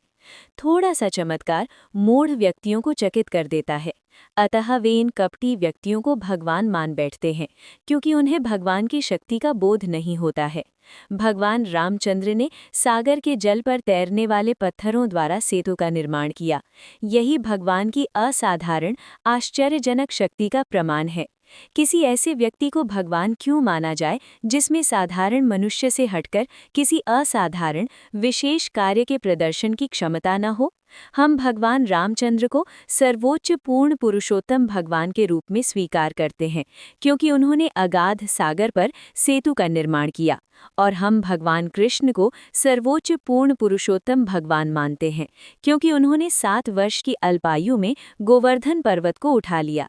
हमें किसी भी दुर्जन व्यक्ति को भगवान अथवा भगवान के अवतार के रूप में स्वीकार नहीं करना चाहिए, क्योंकि भगवान अपनी प्रत्येक लीला में अति विशिष्ट रूप प्रदर्शित करते हैं। भगवान की लीलाएं सामान्य नहीं होती हैं, वे अलौकिक रूप से आश्चर्यजनक होती हैं, जिन्हें अन्य जीवों द्वारा किया जाना असंभव है। भगवान की क्रियाकलापों के लक्षणों का शास्त्रों में वर्णन किया गया है, और उनको समझकर ही कोई भगवान को उनके मूल स्वरूप में स्वीकार कर सकता है। ये शुक पक्षी का वेश धारण करने वाले गुप्तचर से भिन्न है।